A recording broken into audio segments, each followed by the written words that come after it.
In boxing, everybody want to act like they the bully until they run into somebody who ain't scared to swing back. Debo Dev been walking around like he owns the block, talking loud, moving divisions, making demands. But Brian Norman Jr., he ain't intimidated, he ain't impressed, and he damn sure ain't running. This ain't Craig from Friday. This is the dude in the alley with the brick. So today we ask the real question: can Devin Haney shine bright under pressure? Or does Brian Norman finally crack the bully mask? Brought to you by Usual Suspect 6.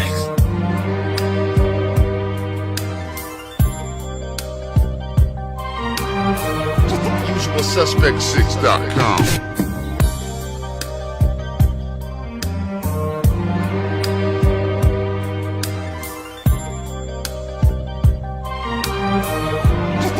UsualSuspect6.com. It's a Usual Suspect day.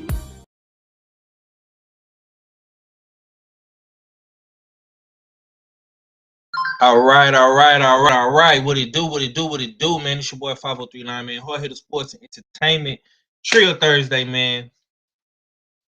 All smoke wanted, all smoke needed, man. Salute to the chat. Salute to everybody that's pulling up, man. Salute to my Brody. Big bro, man. BFTB, man. Best fight the best, man. The grave digger is in the chat. Salute to you, bro. Hey, man. Say, man, we got a great weekend of fights, man. Got a whole lot of great content out there to talk about. Yeah, man, it's going down, man. Today is Trill Thursday, and of course, today I want to, get on my BFTB shit and invite people on. They can click the link, join the show. They can talk some shit to me. Everybody been, asking for links, these past couple of podcasts and whatnot. So if you got time, you know what I'm saying, today is the motherfucking day. You know what I'm saying? Salute, like I say once again, salute to the grave digger. he has made this a popular thing in boxing now. On YouTube, where guys like to put their links out there and invite people up to the show and whatnot. You know what I'm saying? Yeah, man, we gonna do that this week, man. You know what I'm saying? And we just gonna have fun with it. Be too crazy. But I definitely want you to come on here and pop your shit. You know what I'm saying? Click in. Like I say, the link is right there. If any of the usual suspects decide to pull up, they can pull up too. You know what I'm saying? And we just gonna have some fun with it, man. Like I say, we don't gotta be too disrespectful. Just come pop your shit, man. Whoever you like. Like I say, if you feeling Bam Bam Rodriguez, if you're feeling Abdullah Mason, if you're feeling Debo Dev, if you're feeling the assassin Brian, whoever you like, you know what I'm saying? It is what it is. Salute to the homie Shogun, my brother in the building, my boy Woke 84 in the building. BLTB say we'll see keep the same energy. Oh, I'm standing on business by over here. BFTB for shit show. Yeah, man, and you do the same, man. Like I say, man, you definitely popping heavy shit graveyard. So salute to you, bro. Keep doing what you're doing. Salute to my brother KG, K underscore in the chat as well. Yeah, man. I checked out the press conference today, man. It was a good press conference, man. I was thoroughly entertained, man. I definitely like Bam Bam Rodriguez and you know what I'm saying? I'm liking Puma's energy, man. You know what I'm saying? I think that fight, a lot of people is gonna sleep on that fight, man. I know everybody excited about Brian Norman and Dev, man. But that fight right there, bro, that Bam Bam fight, bro, shit is gonna be fire. Like it's like I'm like, yeah, like I'm fucking with them I'm fucking with them little guys, man. I'm fucking with them, you know what I'm saying? They definitely they definitely talking that shit, man. But like I say, man, welcome to Trill Thursday, man. Just the show today where nobody hides behind the comments. Everybody can get a chance to step in the ring. This weekend is loaded. Haney, Norman, Benavidez, Bam, Mason, whoever the fuck you like, bro. And look, everybody has something to prove this weekend. I know that people, like I say, bro, are having a lot to say about Dev and Bill and Brian Senior and Brian Jr., man. But everybody got something to prove this weekend, bro. It's not just about them two. Everybody got something to prove. Everybody is fighting for a title on that card, bro. All them dudes got something to prove, man. Bam Bam got something to prove. Anthony Yard, Puma, you know what I'm saying? Abdullah Mason, Sam Noakes, man. All them boys got something to prove, bro. It ain't just about Dev and B Norman, man. They are the popular and trending topic. Everybody wants to talk about Dev. I mean, it's Dev, bro. Niggas can say what they want to say about Dev, but at the end of the day, bro, Dev is a highly sought after guy in the algorithm, man. You put Devin Haney in your algorithm, bro, it's gonna pick up some traction. You know what I'm saying? I don't give a fuck what nobody says. My homie BFTB Big Bro say, I can't wait for this one, 5. The hate Devin gets is over the top, and it's been, yeah, man. He get a lot of hate, bro. I'm not gonna lie, man. He get a lot of hate, bro. He get a lot of hate. But one thing you can't hate about this is his attitude towards boxing. Like the motherfucker got an old school, old soul attitude. Like he ain't turning down nothing but his collar. You know what I'm saying? He ain't turning down nothing but his collar, man. Woke say this card is lit, bro. Yeah, man, this card is definitely lit. It is. It really is, bro. And like I say, man, it's all about who you like this weekend, who you want to see win, what you what's your prediction, what's your perspective. You know what I'm saying? Nothing else matters. Nothing else matters. Point blank, period. Nothing else matters at this point, man. We want to see who gonna have their hand raised at the end of the night. Nothing else matters. Nothing else matters, fam. And I can honestly say, Devin Haney fighting Brian Norman in his very, very first fight at 147. Salute to the Sensei Stormy B-Man. Brian Norman fighting Devin Haney fighting his very first fight against Brian Norman.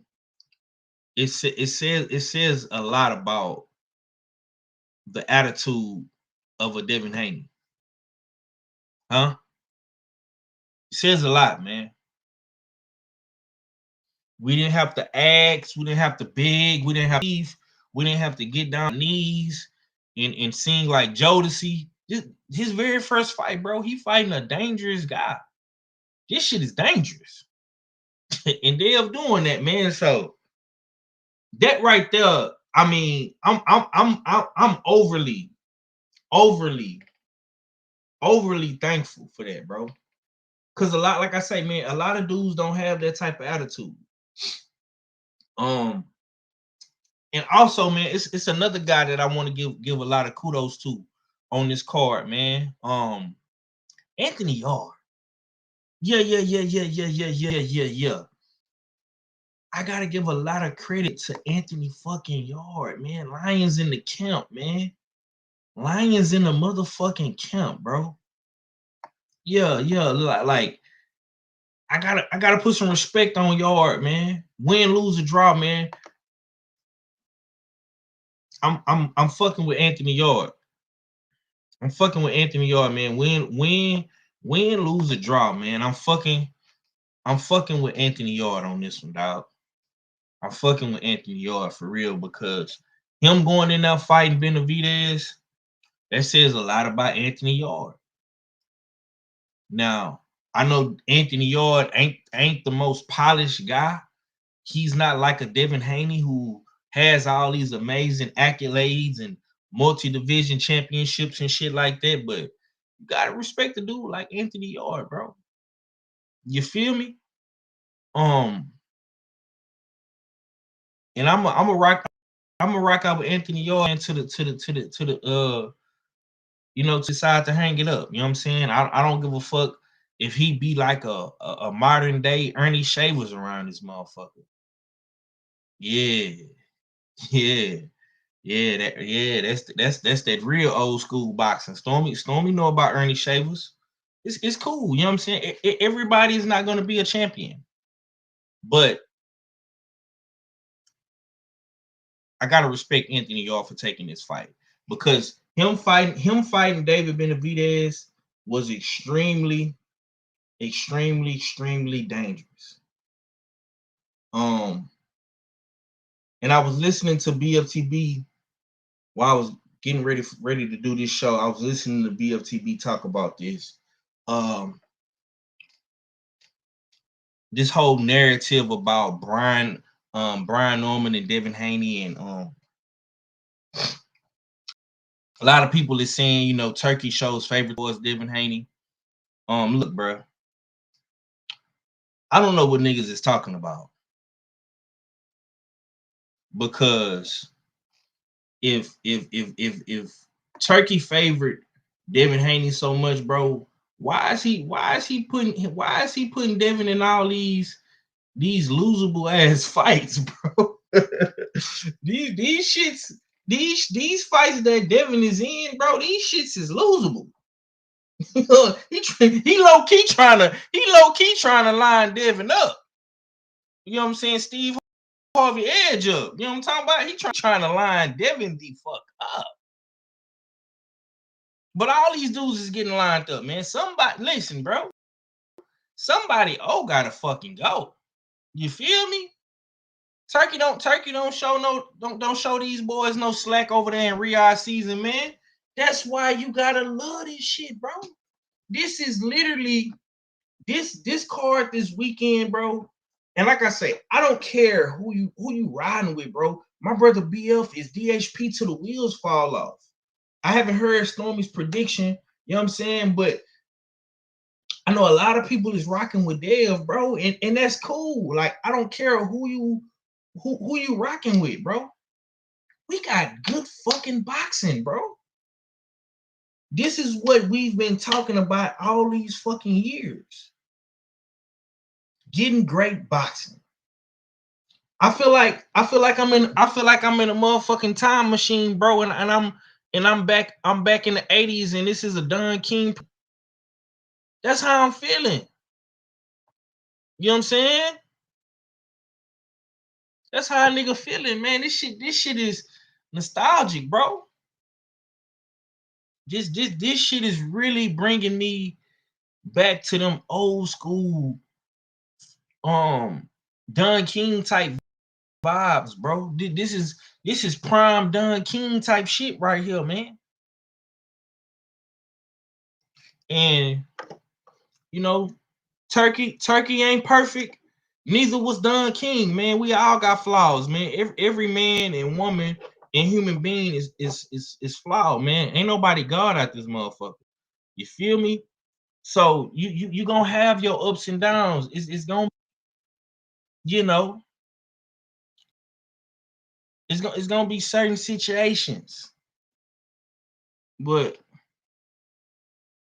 we shall see, man. I seen somebody just tried to click the link. Okay, we got our first guest of the day, Mr. Sensei. Yeah. Is in the building. Let's see if we can get him on the stream.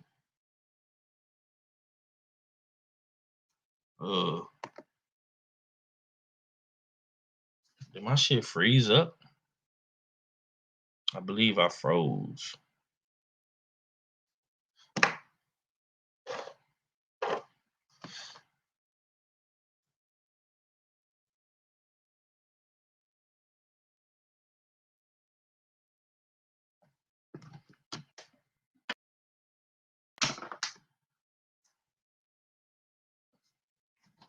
Hold up.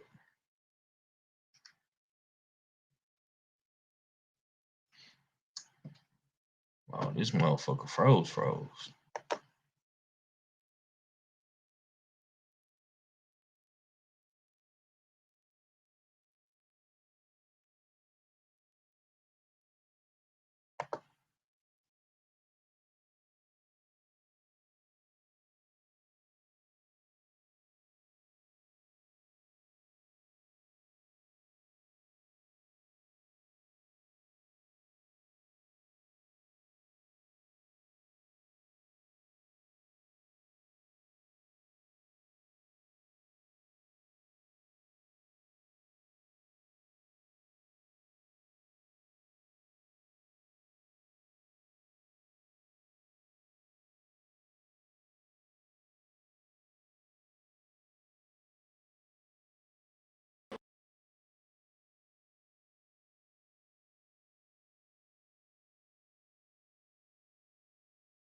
My shit had fell off. Let's get back.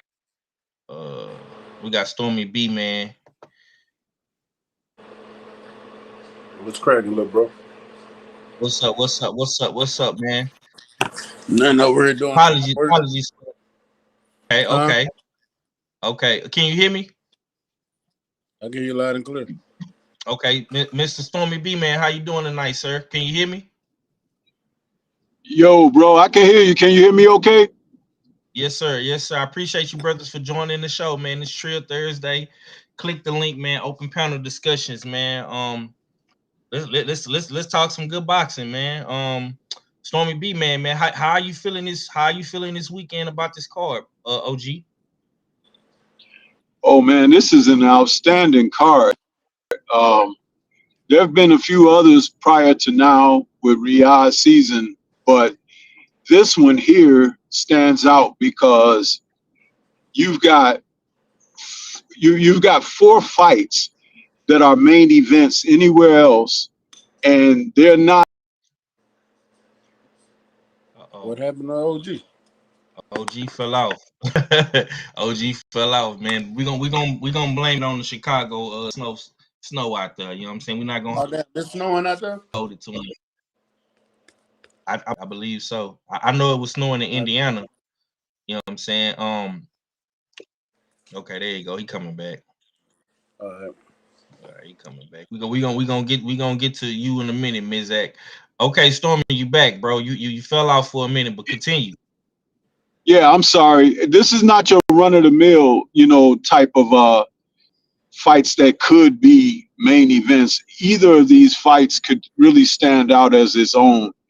But what's really great is all of the matchups have guys that are definitely they're still prime fighters. Even though Yard is 34, he's still a prime fighter because he came to the sport late and he's done a lot of learning on the job. So the mere fact that he was willing to step up to the plate to face David Benavidez, it says a lot about his personality and his character that he's willing to give it a shot. You know what I mean? And when we look at what Bam Rodriguez has accomplished and Puma getting in there with him, I've watched some film on Puma, and that guy's going to bring it.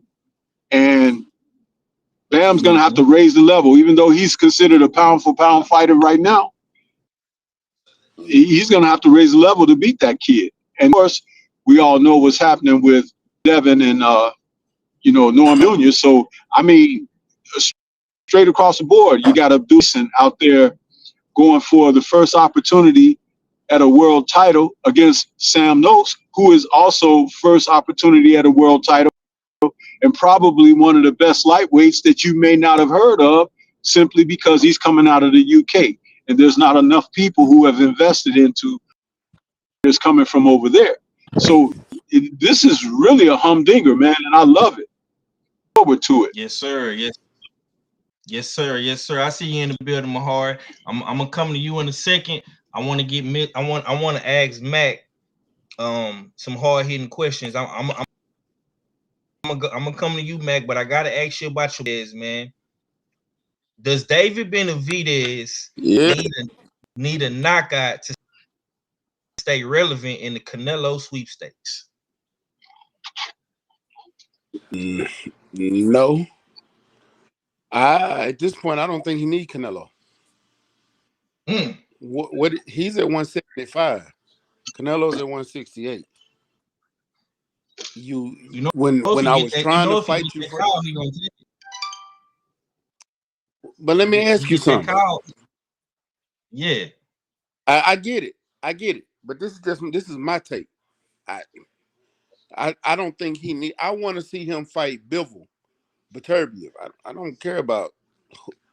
I don't care about the possibility of Canelo, because if he go to fight Canelo, he's going to get drained, come down to 168, gonna put a weight clause on him and all this.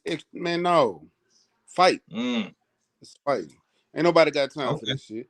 Man, go in here, handle your business against Anthony Yard, and move on to the possibility of fighting Beterbiev or Bivol. Because originally this was Beterbiev before he got hurt. Right. Now Okay. you fighting Anthony Yard. So you went from a monster to a monster. So and you a monster. Yeah. And does Right. he need a knockout? I don't think he needs a knockout. Um, but to keep that boogeyman mantra, the monster mantra, shadow that looms over you, that makes people scared, I think you need a knockout for that. But if you go back and look at the way he beat up David, he beat the brakes off David Morrell. Right. Like David Okay. Morrell looked Okay. good in the beginning, but he beat the brakes off David Morrell. And Yeah. now we're Now he going into didn't. this. Like, if he go in here and beat Anthony Yard, pillar the post without a stoppage, are we gonna be clamoring? Damn, he should have stopped him. Nah, he gonna beat the man. I enjoy watching this man fight. Knockout, stoppage, no stoppage. I don't think David has complete knockout power. I have seen him knock people out, but what David has is accumulation of punches that once you get hurt, you steady getting hit, and it's hard to come back for. So that's when the referee jumps in. Can he still do it? I think so. Especially you fighting Mm. somebody that's chinny like Anthony Yard, and can't nobody tell me he's not chinny. When I watched him get knocked out by Arthur London. I said Arthur Young. That's a blues singer. Don't mind me. But Arthur London, and we watched But he Kovalev didn't get. knock him out after he got tired. He didn't get knocked out. That first fight he did. Nah, he They lost by rematched it. decision, Hold on, bro. let me go. I thought he Nah, got he knocked out. no. I know he knocked him out. In the second fight, Anthony Yard knocked him out. Yeah. Okay. I might Yeah, okay. in the second. Yeah. He lost the I know first. we watched both of them. Yeah, he lost to London in the first fight by London Arthur. decision. Yeah, he It lost the was, it first was, fight. it was, it was. It was decision. You're right. Yeah, in the second But fight he got Mahari. What it do, man? What's up, 503? Stay ready. It's been and a the, long time since I heard what's up, from baby? both of y'all, man. And the third fight he lost by decision too. Yeah. Yeah. Mahari. Let's start some shit, man.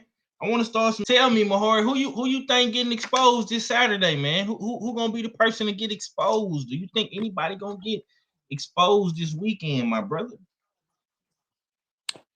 I think the one fighter that's going to get, I wouldn't say exposed, but maybe show, a different kind of class that is probably below Devin is probably Brian Norman Jr. Now, Oh I'm not going shit. to sit here and say that, and I'll be honest with you. I do think that Brian Norman is capable of knocking out Devin Haney. We've seen him do it. But I'll be honest with you. I don't think that Brian Norman Jr. has faced this kind of level of fighter that Devin Haney is going to present to the table, which make this a very this makes this a very compelling fight because we know that Brian Norman Jr.'s got power in both hands. We've seen him demolish a lot of his opponents, but Devin Haney is a different type of obstacle that he's going to have to try to figure out because we know that Devin Haney is not going to let you. He's not going to let you, get set to plant your feet and try to knock him out. He's going to keep him on the move, and he's going to try to keep it in the middle of the ring. The one thing that Brian Norman is going to have to do is force Devin Haney to the ropes. If he can get him to the ropes and wail away, he's going to have a very good chance. But in the middle of the ring, that's where Devin Haney dominates the most. So I really do think that for Brian Norman to avoid getting embarrassed like that, you cannot fight. You cannot win the fight in the middle of the ring. You're gonna have to make this a very ugly fight. But I do think that Brian Norman Jr. is gonna show a bit of a flaw in this fight because I just don't think I just don't think that he's gonna be able to figure out the code of Devin Haney. Just in my opinion.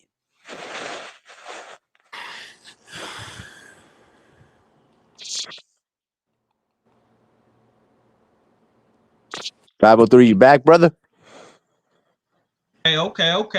I feel Okay, you, my there you boy. go. He say Brian Norman is gonna get exposed, man. We got Acavelli in the back. I What's will. going I on with will. it, champ? Well, young got corona yet. Oh, what's good, yo? What's good, y'all? I ain't Y'all heard your good? voice Ag since you Reacher, said you. my brother. I ain't heard your voice since you said you was gonna call me. My bad, mud. I've been moving and shaking, been crazy. The security life is kind of crazy, but I Nah, gotta holler at you about that. you get to put your hands on people though. Yeah, it's crazy.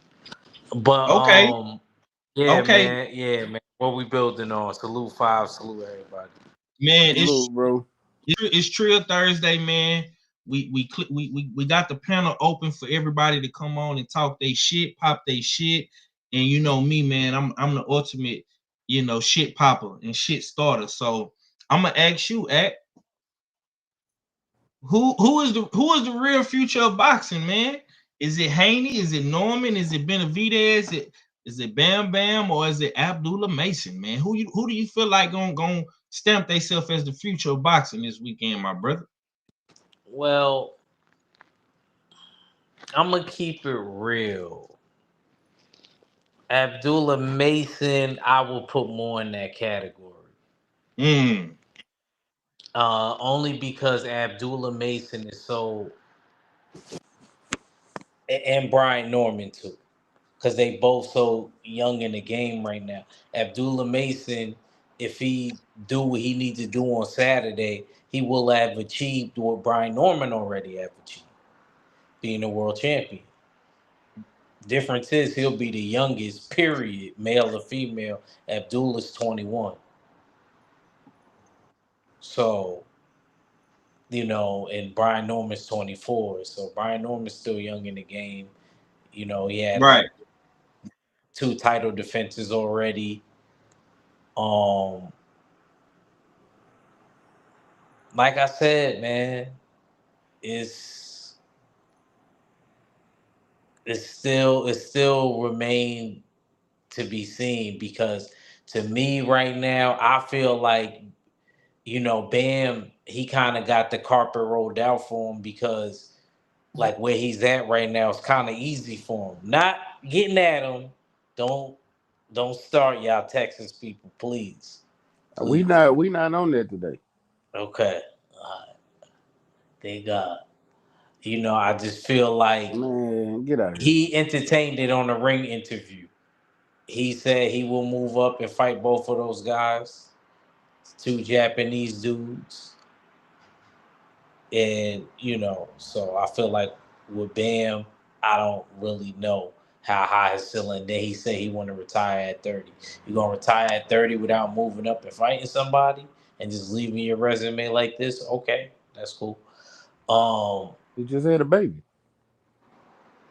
I Mm. know, yeah. Boxers have babies. He ain't the first one I ain't that saying he Man, had to is. man, have a man, baby during man, the fight. Act, Triple G, that happened to Triple G.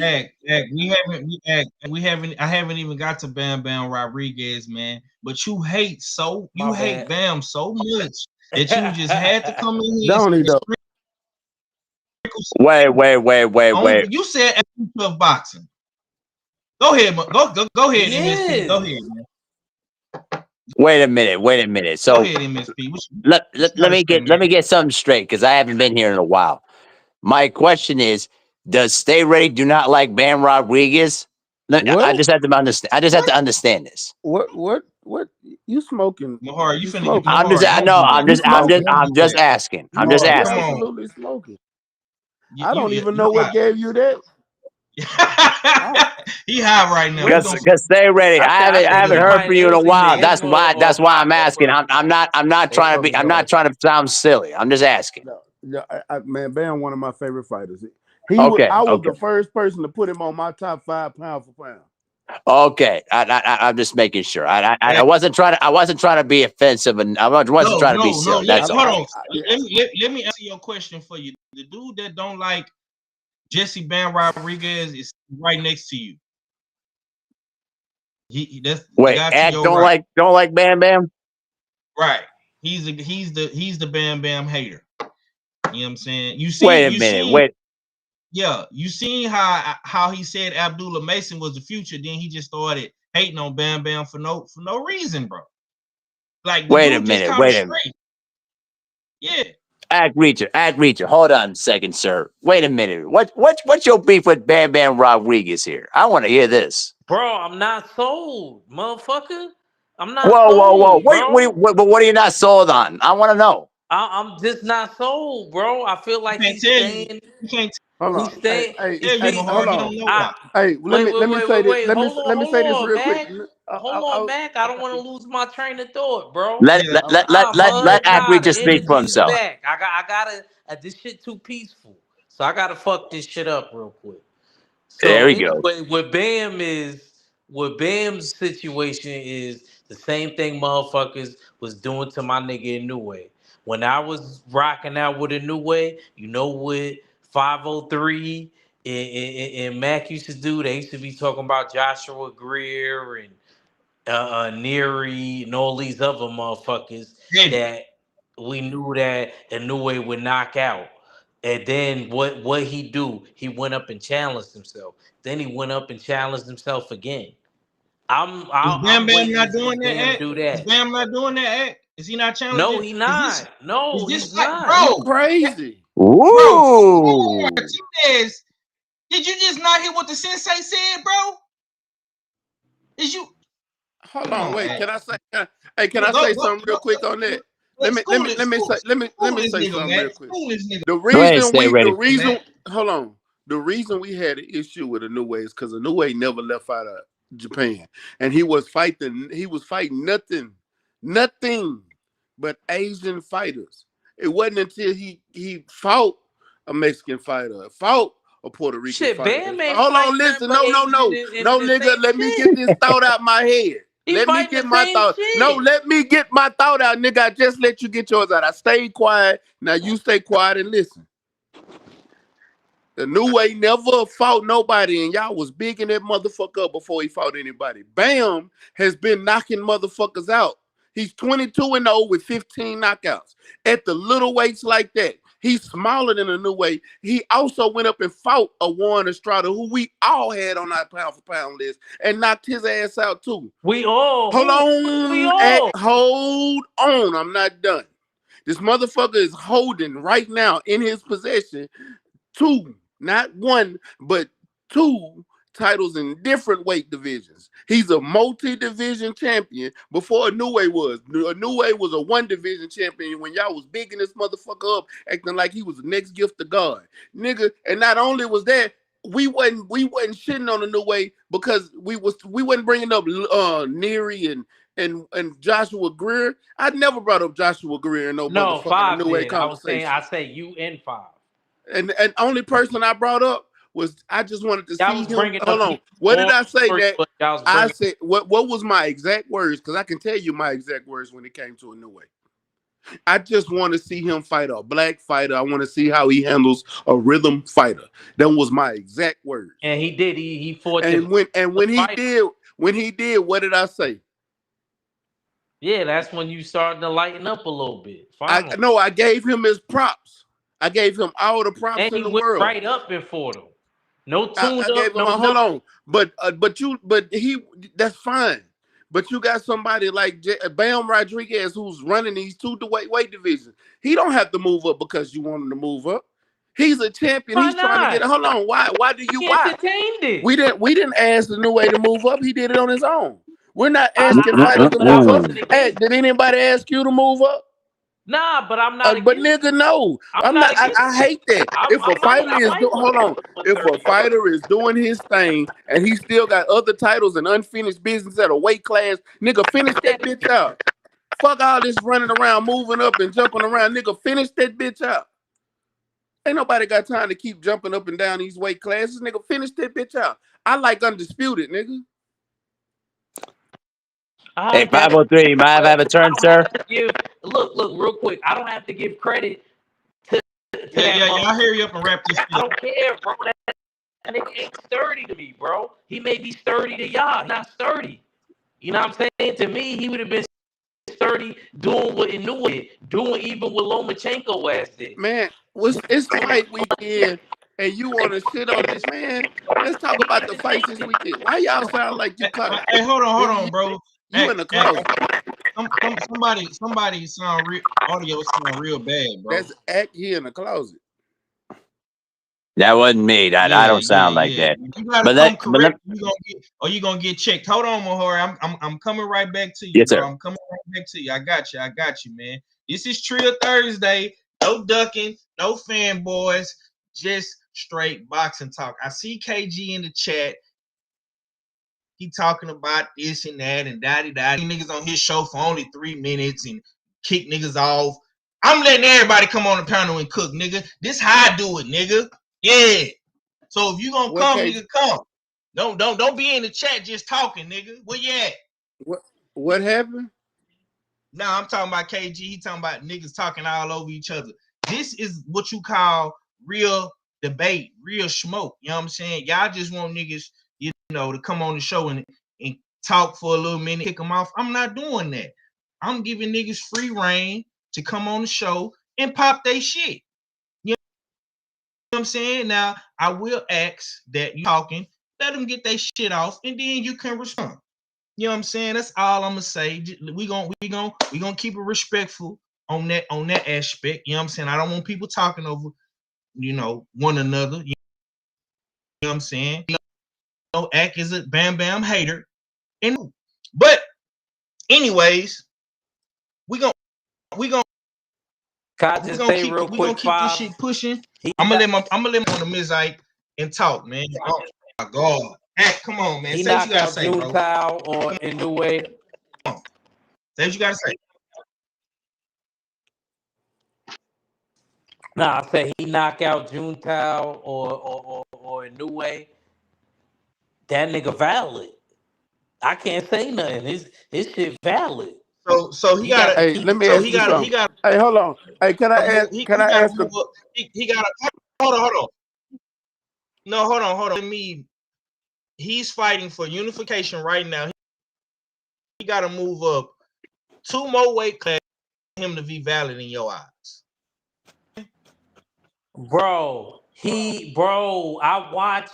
You don't remember? I was around for the pick'ems when Angel Martinez fought last time. Been I think around, that's his name. You haven't been around. I know that, bro. But I was around when he fought last time. I stayed up and watched that fight. I told y'all what happened. He got knocked down, even though he won. He didn't look all that great to me like that. I like his energy. Let me ask you: Did he get a knockout? Hold on. Didn't. No. Didn't we see a new way get dropped by Neri? He didn't get knocked down, bro. What is you talking Didn't about? Didn't we see a new way get dropped by? He knocked him out though. Did he we finished see the job though? Did we he packed see? him up. Did we see? Packed him up. Did we see Louis a That's new way valid. That's valid. Did we see a new way get dropped by Neri, nigga? We did. Did a new way get dropped by Neri? Did a new way get dropped by Neri? Yeah, he came back and stopped him. Yes, he did. He got dropped. Then somebody getting dropped don't. Then hold on. Somebody getting dropped. Somebody getting dropped don't mean shit. It means absolute shit. I'm not even saying that. I'm saying. But you then why bring it up? Why even bring it up? That make him valid. Why even bring it up? Okay. I got a real question, real quick, and this is for Act and anybody in the chat. When have we ever asked a fighter to move up to fight an Asian boxer in the history of boxing? Never. Yo, I'll send y'all the interview. I got it's digital footprints, my nigga. Bam talked about fighting them motherfuckers. That's fine. He talked about fighting them. Hell, it's a whole bunch of fighters that talked about fighting people. It's not even that old. It's not no. I don't care how old it is. He's still at 1-8. I mean, no, he's at 118. He's down at 118, bro. This nigga's at 126. Nah, 120. Come on, man. 122. 122. 122, 126. Yeah. That's the way that he said he'll entertain moving up. I'm entertaining him moving up. Wait a Uh, minute, bro. Y'all Hold, keep hold, Okay, but okay, wait a y'all hold on, keep second, hold on, though. hold safety on, net hold on, over hold hold on. on, hold him. on. I'm Let, just, let, Y'all I'm look, just keep the trying. safety net over him. we not listen, bro. We Bam Bam shit. Act clearly don't I was just about to ain't say. yeah. He ain't feeling Bam Bam Rodriguez. It don't matter who the fuck what he do this weekend. He gotta fight. He gotta go to Japan and be a Japanese nigga and slay the Japanese dragon. We got you, man. We got you, man. See, All right, Mahari. I'm gonna come back to you, man. I'm gonna come back to you. I want to ask mhm, you this question. If one have of at these it. fighters, if one of these fighters lose, whose career is getting hurt the most, bro? If one fighter loses this week, you think career will be hurt the most? Ooh, that's a good question. I'll say this right now. If there's one fighter that, because we always seen Anthony Yarde lose and come back, so I don't think that his career would be deterred a lot. I would say whoever's career that could be derailed if they lose, I'm gonna go with Abdullah Mason. I'm gonna go with Abdullah Mason because I'm gonna tell Man, you why. I'm gonna tell you why. Because this kid has been labeled as the new future for boxing. Because we look at Devin Haney right now as the current president right now. This is his era right now as we speak. Abdullah Mason is the one right Who now. said that, Mahari? I Who said said that, that? You sir. speaking for us now? This is Crawford's era right now. First of all, Crawford's on his way out, though, Ag Reacher. Crawford is on I his mean, way he's out still at this here point. until he retires. Crawford's era. Bro, Crawford is on Ag Reacher. Hold up a second, sir. Ag Reacher. Crawford is on his way out at this point. And until he wants to continue on fighting, at this point, this is Devin Haney's time at this point. I'm talking about Abdullah Mason because Abdullah Mason right now has a lot more to lose on the table because this man right now is taking on the biggest challenge of his career. And if he doesn't succeed, there's going to be a lot of people that are going to look at Abdullah Mason a little bit side-eyed because he's been labeled as the future. That's how I look at it. I say that Abdullah Mason has a lot more to lose on the table right now than I would say Devin Haney or even David Benavidez. That's how I look at it. Okay, I like that. I like that, man. So basically, what you saying is Abdullah, he got to come in and win this weekend. If he don't, a little bit for sure. I feel that. That's about it. That's about it. I'm not saying his career is going to be over. I would say it would be a momentary setback, but he can still come back. That's how I look at it. Okay, I like that, man. So let's keep the show pushing, man. Trill Thursday, man. No ducking, no fanboys, just straight boxing talk, man. Bring all the smoke, step in, sneak up with all the smoke, man. We gonna have a good time, man. You know what I'm saying? We just popping shit, man. Like I say, it's open panel. Anybody can come on shit. I'm not kicking niggas off the show in 6 minutes and all that shit. We just gonna talk some shit, man. You know what I'm saying? We gonna keep it pushing though. Look, I want to ask you, Act. If David Benavidez if he struggled this weekend, do we need to downgrade the Mexican Monster nickname, man? Like, how do you feel about David Benavidez, bro? Like, if he struggled with Anthony Yarde, bro, Mate, should mate, he mate, should no he problem. No problem. huh? No problem. No problem. It ain't gonna be no problem. Oh, so you saying I agree. there ain't gonna be no problem? Nah, You know, bro. bro, you over you there? know what? Hold on. I'm gonna come back on the PC. I'm Yeah, come you back on over the there trapped in Yeah, the yeah. closet Come back like on. R. Kelly? Come back on Man, your dang. laptop, bro. Nah, I'm on Your the shit phone. fucking up, bro. I'm on the phone. I'm on the phone. Okay, yeah. Come back on your laptop, bro. Just come back on your Mm. laptop.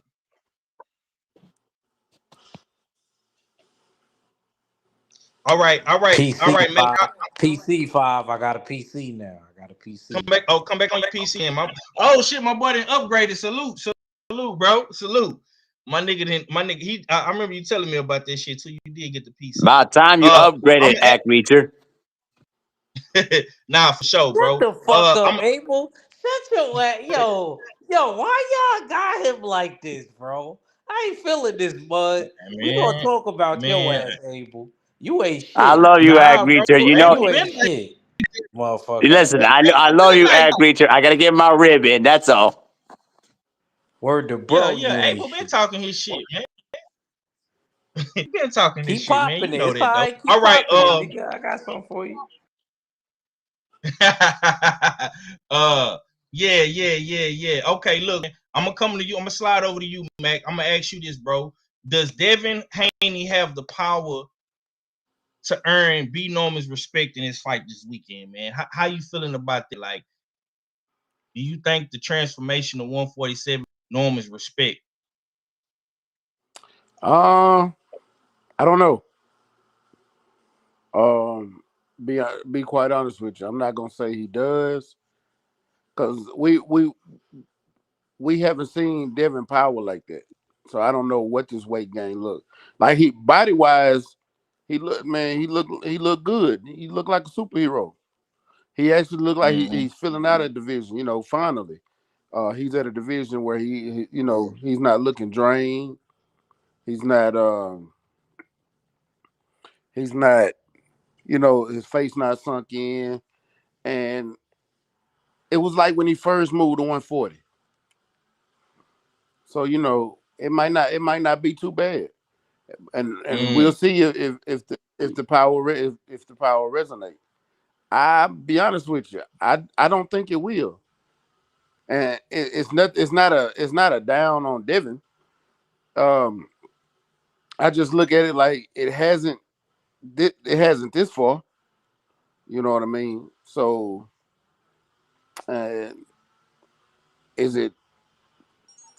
But Devin's still young. You know what I'm saying? But he hasn't got to that point to where he's been on like Devin ain't been on no killer knockout run or a knockdown run. Devin got what was that last knockout he got on his own? That was that right hand. We saw him get that knockout. Then he went on the streak of Mm-hmm. just peppering people up. And one thing that I can say about Devin is Devin's not the type of fighter to go for the knockout. He's not. Even if he does hurt somebody, it's not like he's for to go and get that knockout. He's just gonna go in and win the fight. He's not trying to stop nobody. Even if he, like I said, even if he gets you hurt or something like that, he's not for to go in there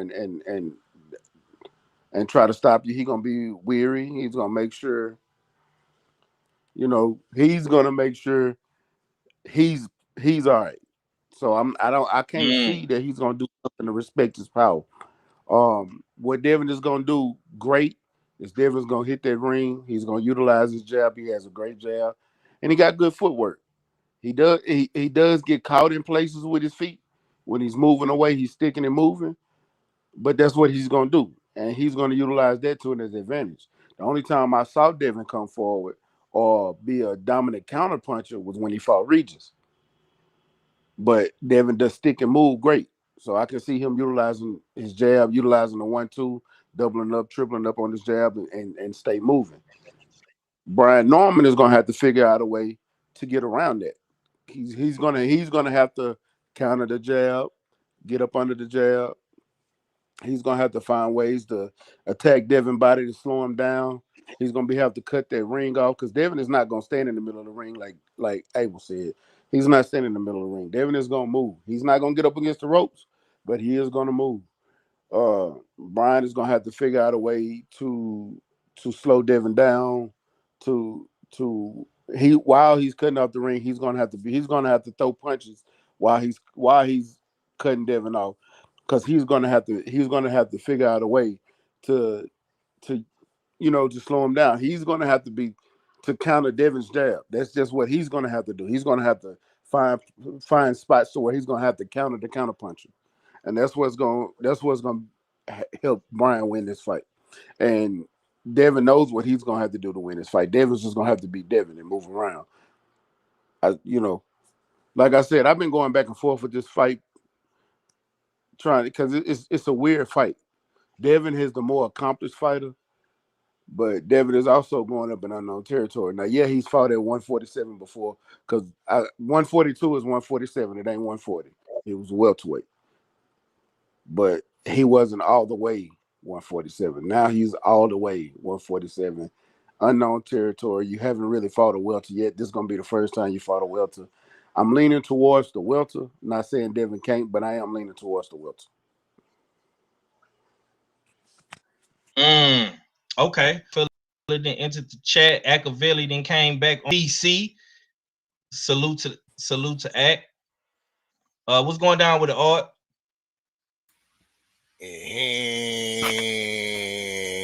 And what it do, what you saying, what it going at your favorite, get your most hated odd fella. Pull up, it's Trill Thursdays. And the panel is open. Yes, indeed. You know what I mean? Salute to the chat. Salute to the usual suspect 6.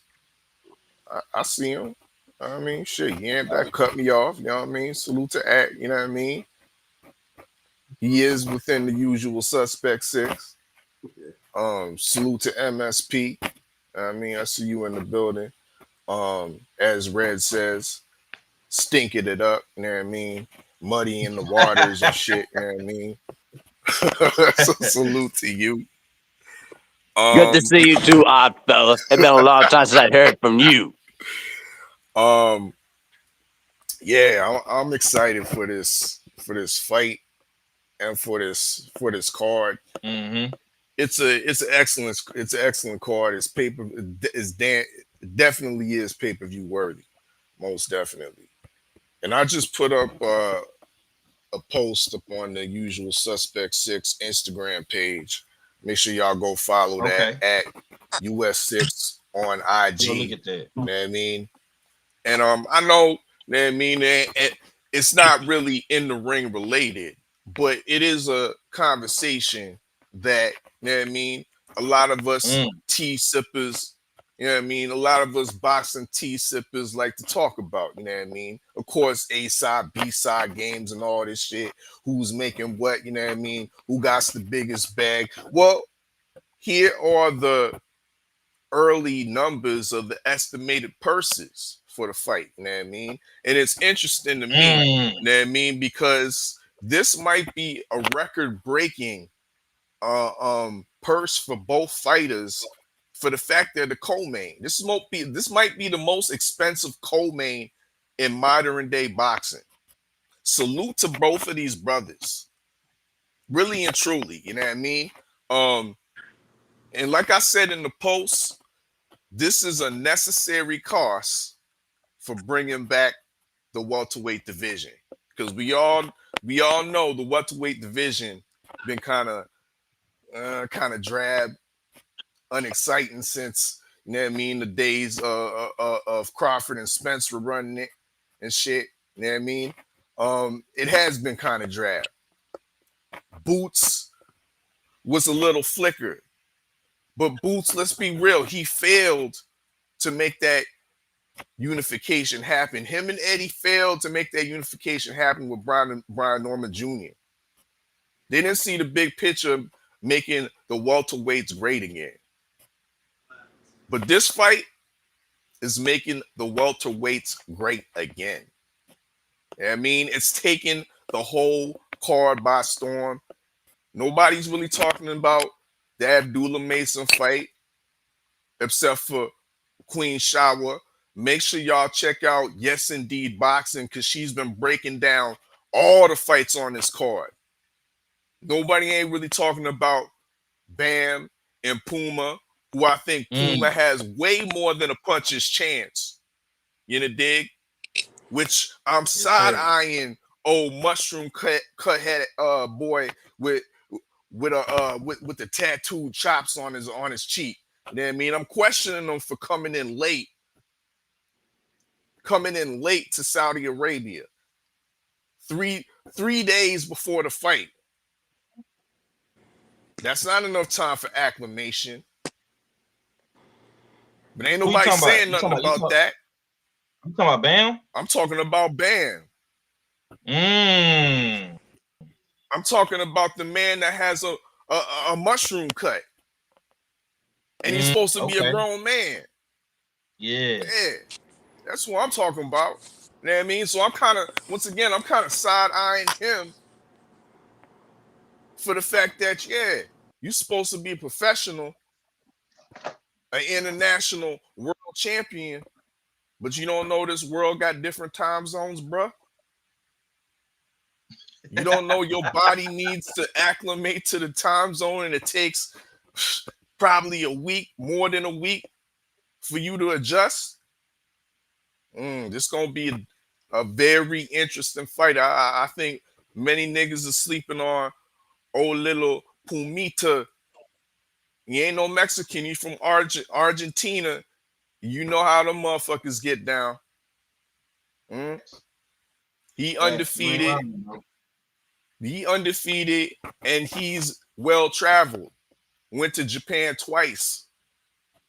Went to Japan twice, and I had to eat crow twice, my niggas, because I picked on Ioka. And Ioka is a master boxer. Before I was rating Ioka before I was rating Master Inoue. And this nigga Pumita ate him twice. But ain't nobody talking about that. Nobody talking about Benavidez and Yard. You know what I mean? They all talking about the greatest welterweight fight since Crawford and Spence. It's about to go down. Salute to both of these men. Once again, to circle all the way back, Devin Haney is set to make $12 million in this fight. That's based off of based off of his $36 million deal with Big Turk. You know what I mean? The 3-fight, $36 million deal. So you divide that by 3, quick maths, we got $12 million. And it was reported that Brian Norman Jr. is getting a record payday for himself, his biggest payday of his career, a cool $3 million. Salute, once again, salute to both men. You know what I mean? It's well deserved. And yeah, we about to get into it. So this fight, who knows? He might get a rematch. We might get 2 out of this. The build-up's been so good. But I land the plane.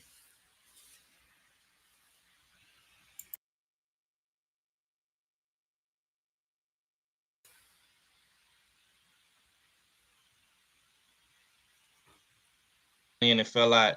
Let's get Big Broke back up in here. Salute to Tay Tay. I see my boy Ravens Nation. Yes, indeed. Boxing in the building. K Bad, you decided to join us, man. What's going on, man? What's going on, Five, man? You ain't shit either. I know you read well. You know what I'm saying. So you should my words shouldn't be taken out of context. But what's going on, man? What's going on with everybody? You know what I'm saying. I was gonna pull up regardless. You know what I'm saying. But at the same time, yeah. But what's up? What you got for me? Hey, man. Hey, I gotta ask you, my boy. Did you see the bounce, man? You did. You talk about all Boy got that bounce, all man. you talk about all the nervous energy. What's your thoughts, man? Are you sensing nervous energy, bro? Yeah, nervous energy. Oh shit. Talk about it. Yep. Talk about it. What you see, man? No, I'm just saying it's just it's weird. You know what I'm saying? It's like even when the questions were asked, you can see the flip flop from both sides. I'm like, I ain't never heard Bill talk like that. You know what I'm saying? It's like he didn't like I don't know, man. It's just like something like it's like some nervous energy to me. It just didn't feel like the Haneys were the Haneys. You know what I'm saying? And people can feel how they want to feel. There ain't no hate. It's just what I see. I just felt I didn't feel like it was the Haneys, like per even the Jose Ramirez fight. It was like it was more respectful and professional, but at the same time, you can still hear Haney's in their chest. I didn't feel that in this. You know what I'm saying? And the crazy thing, Brian Norman Sr., the same dude that's been popping up on everybody's channels talking shit, he got up on that stage. I didn't think he was going to damn still do that shit. And he still did it. You get what I'm saying? So I'm like, okay, he stayed there. And Junior, he ain't been talking this whole damn time. The fight week, this is the most he's talked. Well, since he's been out there and everybody's had cameras, this is the most he's talked. And he's straight to the point. It ain't, you know what I'm saying? Ain't just whatever. I'm ready to get to the action now. So I'm seeing, you know what I'm saying? It just don't feel right on the other side to me. And then I'm watching you bouncing around and doing all this damn, you know what I'm saying? I'm like, yeah, what's going on? I don't feel it. And in any of other Dev's fights, I felt it. Even when the Lomachenko situation, when I felt like he pushed him unnecessarily, I still felt like I don't know, I can't explain it. Whatever the fuck the Haney's essence is, I just don't feel it in this. I just don't. You know what I'm saying? So I don't know if, you know what I'm saying, they got something in the tuck, but they say a zebra don't change your stripes. You know what I'm saying? And you get hit, old tricks is gonna show themselves. And you know what I'm saying? So whatever you've been working on, if you ain't pumped 2,500 repetitions, 2,500 repetitions of it into your system, it ain't gonna be muscle memory. And you still, like I said, I don't know. I just don't feel it in this fight. You know what I'm saying, for them. So it just looks nervous to me.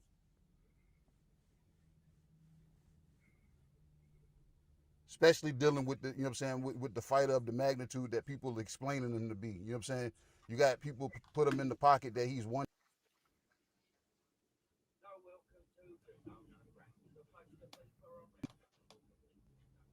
Am I still on?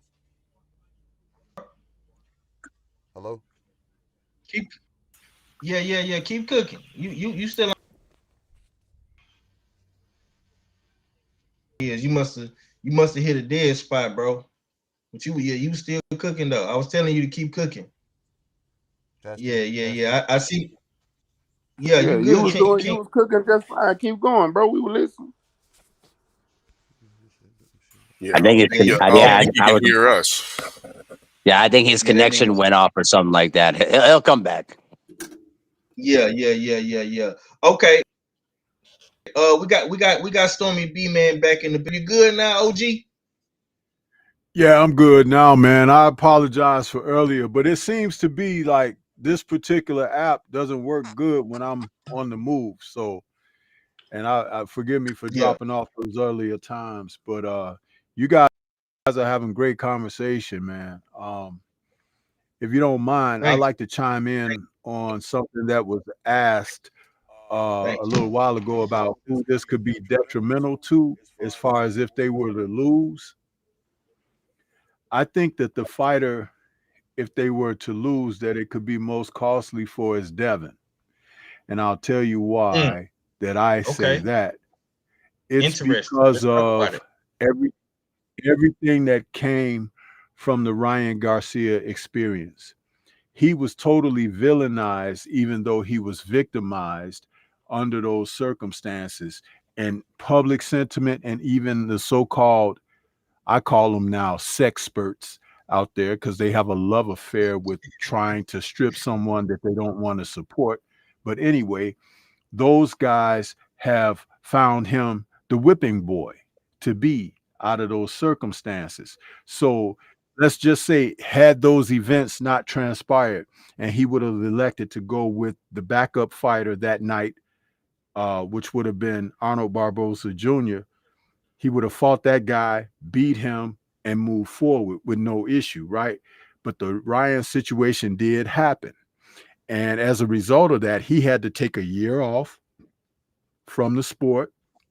and incur all of that negativity that was wrapped up, centered around that. And even when he did come back against Ramirez and performed admirably in a fight where he basically washed the guy who was known to be a big puncher as far as the left hook and everything, but he made it look relatively easy. And they still villainized him off of that effort. So if he were to go into this fight with Norman, which is a great fight between the two, I would consider it somewhat of a real 50-50 fight or 45-55 fight or something like that. And it could be either way according to, a person's opinion and perception. But if he were to go into this fight and the Ryan event didn't happen and he lost this, you would still give him the credit for stepping to the division, higher weight, different champion, the whole auspices of daring to be great, all of that kind of thing. But he's got that black eye from the Ryan experience. So he must win. No, because remember, that's another one of those things that people want to try to hang on him to be negative. The man didn't get knocked out. Right. He lost the decision in which he was dropped 3 times and won almost every round outside of being dropped. Plus, the guy that dropped him, he lost the point for a foul. And this whole thing, when you think about it, it's like, again, that's why I say he's been villainized. But the fight with Norman, if he's successful, whether he wins a close decision, a unanimous decision running away, or even if he were able to stop Norman, they're still going to come up with something, but he still will have a victory under his feet. So it's like he needs to stay above water by doing something beyond. It's almost like when you're the only melanated person in a corporation and you got to be 2 to 3 times better than the other guy just because of the color of your skin. And that's the thing that he's dealing with right now. I don't think he's going to have to deal with that for the rest of his career, but he does need to zero in, dial in, and focus on what the reality is right now. And he's got to fight harder and stronger and with more perseverance than ever before because of this. And I hope that he and his dad understand the stakes in this, because Ryan is not going to give him a rematch. Devin is out here talking about, I would love to do it. We're going to do it one day and everything. Dude, focus on what's ahead of you. Forget about that man. You guys dropped the ball in that situation and you were totally victimized. But let it be a lesson to turn that stumbling block into a stepping stone and step into a new level of understanding of what you deal with in life. That's the way to attack this. So those are my thoughts, and I just wanted to share that with you all because I thought that was a great question that you asked, but I thought that I would come in and share why I said that it means that for him. Okay. Look, man, great questions to ask you guys. So stick around, Storm. KG, I'm gonna come back to you, bro. You want to finish it? You want to finish your cook real quick, and then I'm gonna slide to Act. Bro, you know what I'm saying? Usually my cooks, when I start going like that, it's just all me them just getting something off, first take. You know what I'm saying? And Okay. something that I'm memorizing, so I don't even know where I was.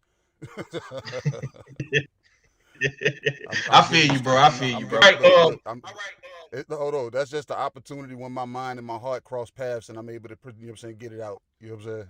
So. Okay. Yeah. I got you, bro. But I'll be ready for the next one. All right, man. Listen, man. We gonna go to round 2, man. I got round 2 of the hard hitter segment, man. I'm gonna come to you, Act. You're on your PC now, man. So you should sound good, bro. Let me ask you this, man. Can Norman win a decision, or is his only path a knockout? Norman can win the decision?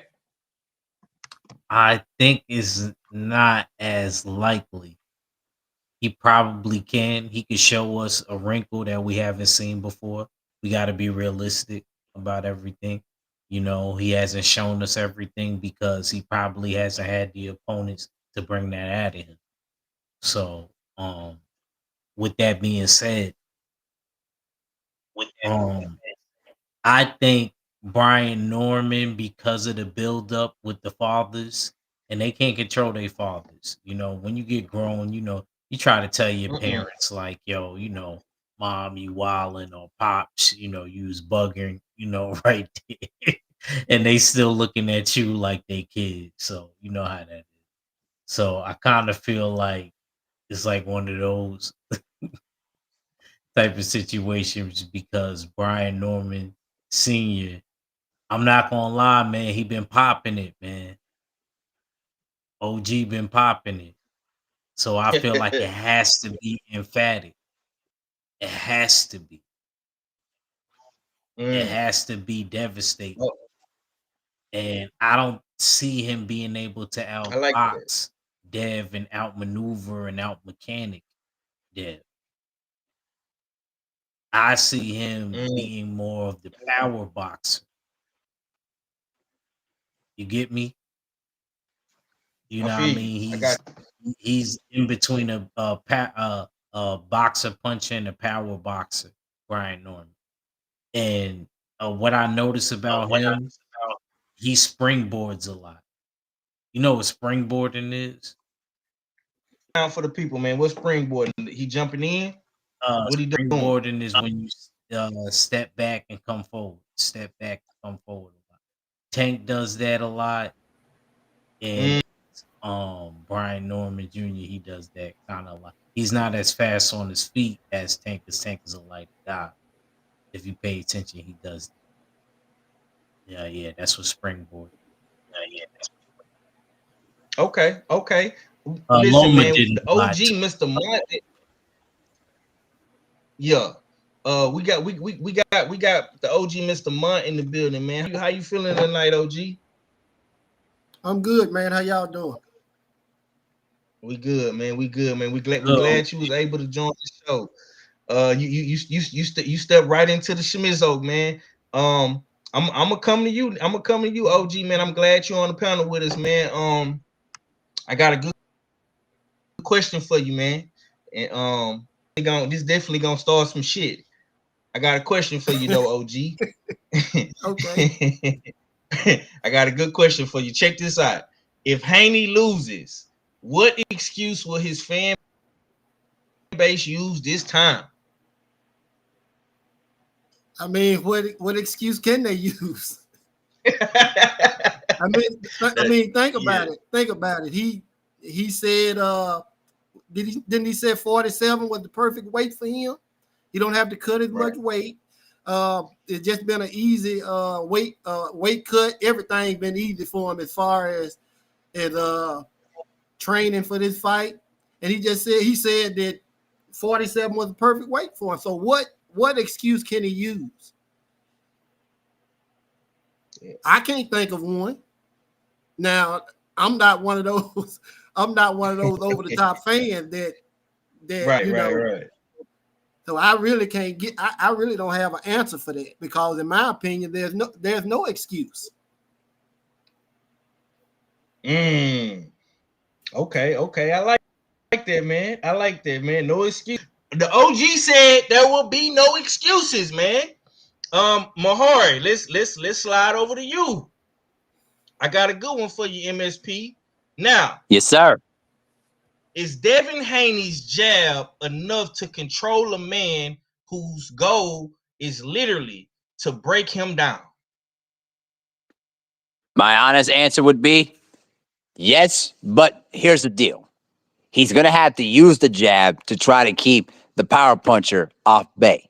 But also the fact that he's going to have to use his other punches too. He's going to have to utilize his hooks. He's going to have to utilize body punching. He's going to have to utilize every single tool that he has in the book to try to offset what Brian Norman Jr. is going to have on the table for him. This is going to be the ultimate test for Devin Haney to see how he adapts himself now that this is his second fight at 147. Now, we know that he's made the weight very easily and he's very comfortable with. When I saw his entire physique, it looks very good. But we're going to see come fight time. But I do think that the big tool would be utilizing the jab and then also utilizing the ring generalship. Keep the fight in the center of the ring. If you can do that, he has a very good chance. That's how I kind of see it. Okay. Let's slide, man. Let me slide back to my co-host. I got a good question for you, man. This is a fight that ain't about, man. Abdullah Mason, man. I want to ask you about Abdullah, man. In your opinion, man, is Abdullah Mason the better prospect? Who do you think is the better contender / prospect right now, man? Is it Abdullah or is it Emiliano Vargas, man? Right now is the better contender / prospect, and why? All fella. I was able to catch the fight of Emiliano Vargas. He was active, I believe, last week on that card Right. in Mexico, and he looked alright. I mean, he looked decent in that fight, but he didn't give me the vibes or this is the next great thing like Mason gives off.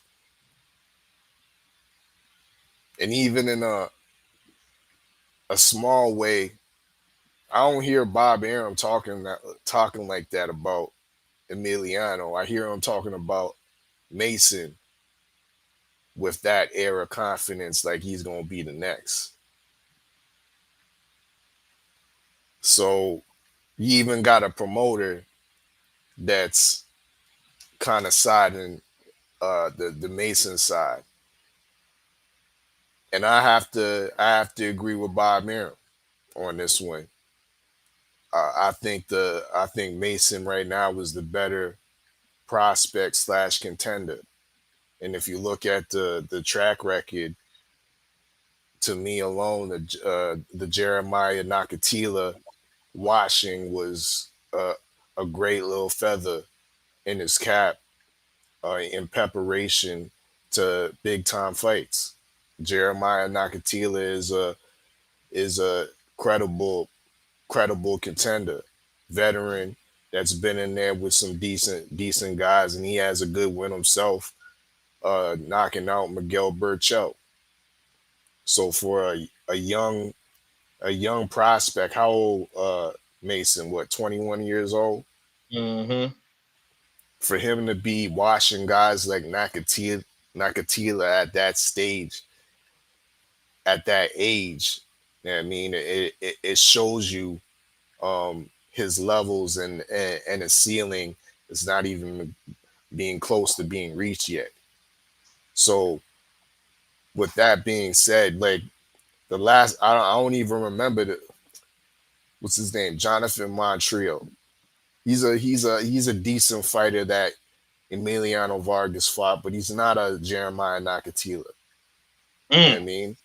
I think we put too much credence in the fact that Mason got knocked down a couple times by quote unquote journeyman. You know what I mean? A gatekeeper, if I'm being generous. But we put too much credence on that. But we don't put credence on the fact that every time he got knocked down, he got back up. And yes, he made multiple mistakes in that fight, but he pulled through and ended up getting the stoppage. What he also showed is that when he gets knocked down, his recovery is adequate. We didn't see Mason stumbling all over the ring or his legs were rubbery for the duration of the round and into the next one. We didn't see that from him. We saw more of a quick recovery. We saw more, yeah, you got put on your pockets, but you still have your wherewithal and you still have your legs. And he showed that by being able to stop that journeyman uh, and dispatching them as such. And then moving on to watching Incredible Contenders. So he got his truth. He got his moment, his lesson without taking the L um, earlier on, which is bringing him into the preparation of this fight because Noakes is going to be a serious competitor. And realistically, they're somewhere on the same level. This is a very almost even fight, 50-50 fight of undefeated guys that have kind of beaten the same level of opposition, so to speak. Is it deserved? Is it deserved of a championship belt? There's an argument to be on that, but it's vacant. Thank, You know what I mean? thank DB3, Keyshawn Davis for that one, Art. Yeah, most definitely. Thank you. You know what I mean? We have to thank Keyshawn for that. But but yeah, it's happening. And salute to both of them. But to wrap it up, yeah, I believe that Abdullah Mason is the better prospect and the better contender out of him and Emiliano Vargas. Yes, sir. Yes, sir. Salute to my boy Felix Nunez, man. I got to give it up to Norman Jr. He a killer. Shout to be on his pimping, man. Man. Hey, man, I like his dialogue, man. You know what I'm saying? He definitely, pop for the Southern guys, man. Very, very intellectual type of guy. You know what I'm saying? So salute to Norman for that. Stay ready. I'm gonna slide back over to you, my boy. I'm gonna ask you this, bro. If Norman gets, can he make adjustments in the fight? If who? If Norman gets outboxed, adjustments. Oh, well, I thought you said if he got knocked out early. I'm like, who? Nah, Uh, nah. Anything can happen though. if he if he gets outboxed early, can he make adjustments? You know what? We have seen him make adjustments before. We've seen it a few times to where he can. Yes, he can make adjustments. Y'all know I wasn't like I've told y'all before. I wasn't that big of a Brian Norman fan. It wasn't until recently I became a Norman fan, and I like both of them, Norman and Haney. I'm not for the sugarcoat and glaze a fighter just because I like him. I'm gonna be straight up and down. I have seen him make those adjustments. I've also seen when he fought a slick fighter how he was able to make adjustments in the ring, like in during the fight. So yeah, I think he has the boxing IQ to make those adjustments.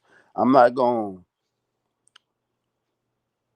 say that we've seen it against a higher class opponent. I don't.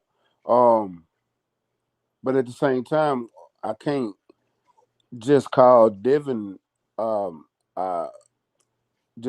he's a more accomplished fighter. Boxing IQ wise, I just can't give it to him on that because I see Devin make a whole lot of mistakes that can cost him this fight right here. And I hope he's fixed those mistakes, like dropping his hands when he's throwing his jabs, dropping it right when he's throwing his jab. That's a mistake he has to correct. Going up against power punches, that's how Ryan was able to catch him. Ryan countered the jab and caught him while he dropped his hand, throwing a jab. That's something he got to fix. That's an amateur mistake. That's not a mistake. It started becoming a habit. Another thing, wide punches. When he's on his back foot, he doesn't throw those wide punches. But when he's in front of his fighters and he's throwing that hook is too wide when your opponent is right up in your chest. You shouldn't. You should. He needs to shorten that up. It's subtle mistakes that he does that can cost him this fight.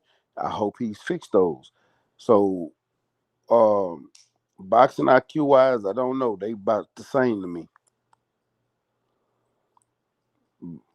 They both make adjustments, but we're gonna see. Um, we're gonna see fight day.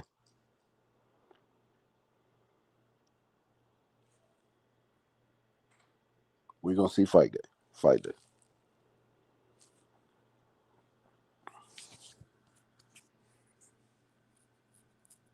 You on mute, champ?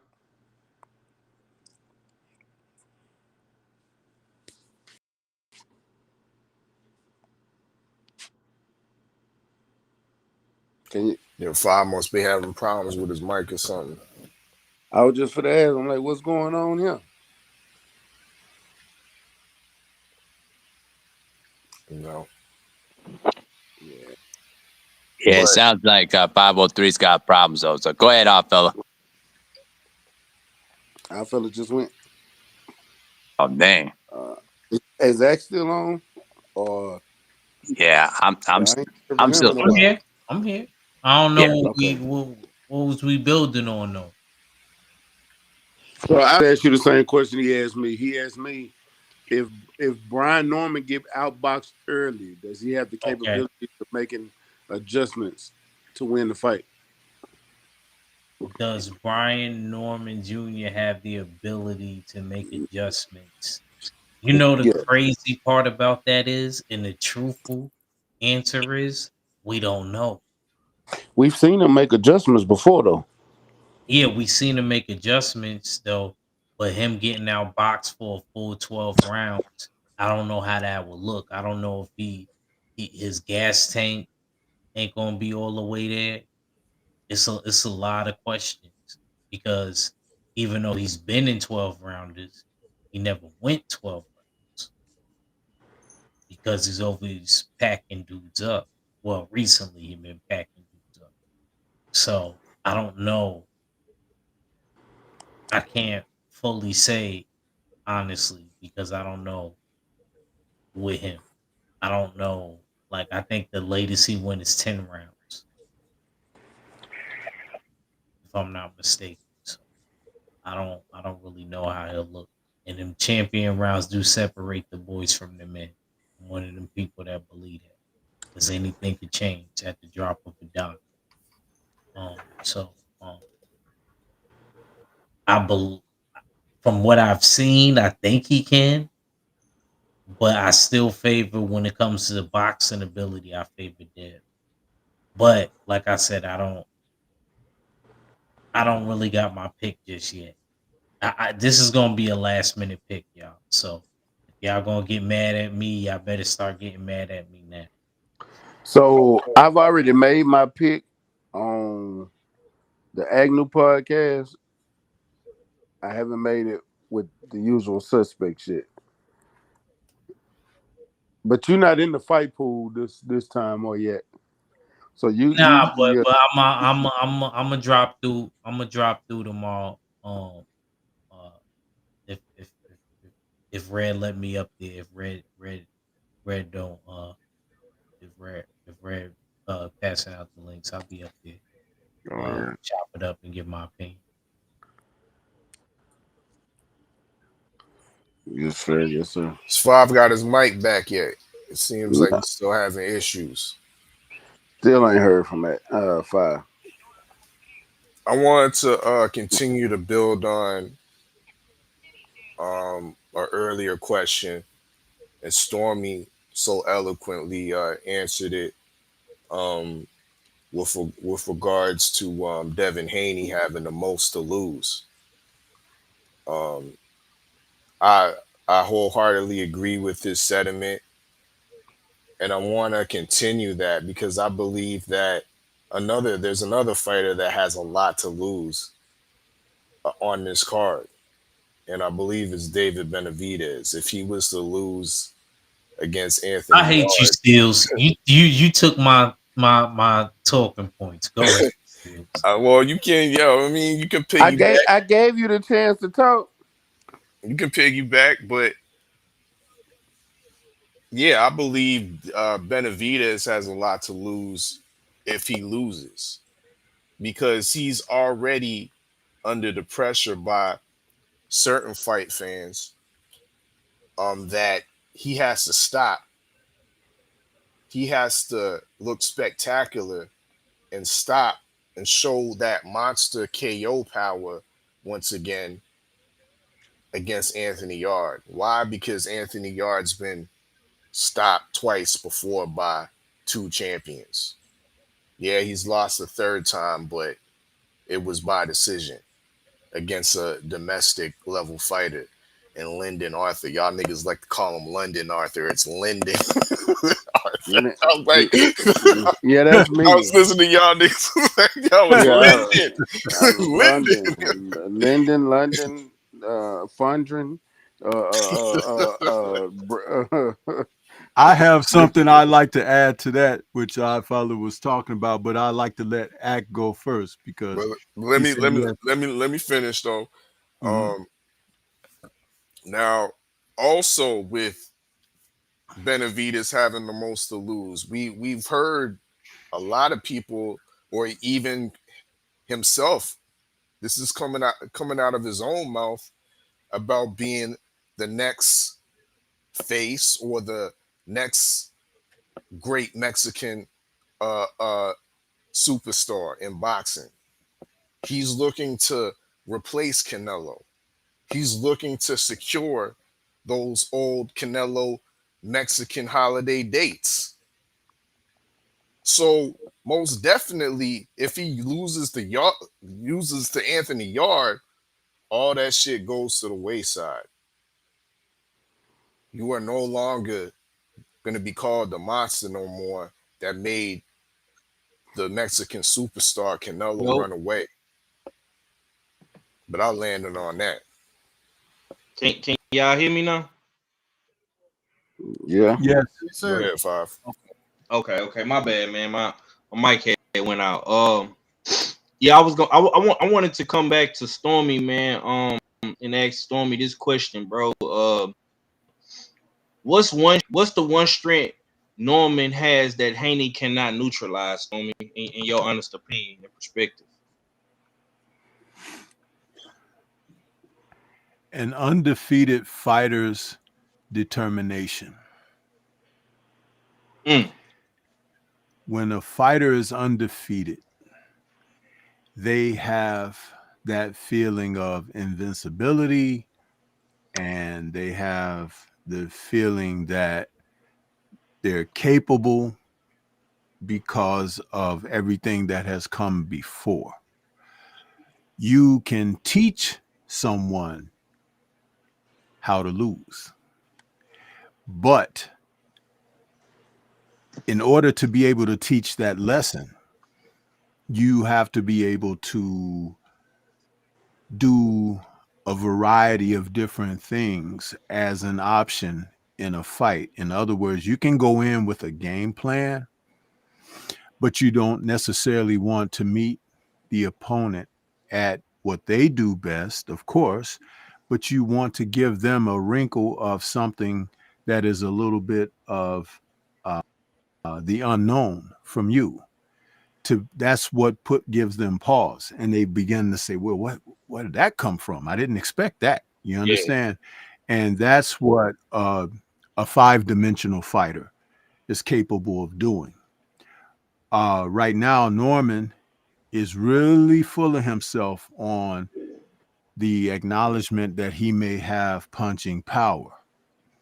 But outside of the Santillan and Jin Sasaki fights, he wasn't brutalizing anybody. And people need to take note of that. Quentin Randall took him rounds. Quentin Randall had him down. You understand? And I don't think that anybody feels that Randall is a better fighter than Devin Haney. And it has nothing to do with being in a triangle situation. What it has to do with looking at what a fighter's strengths are.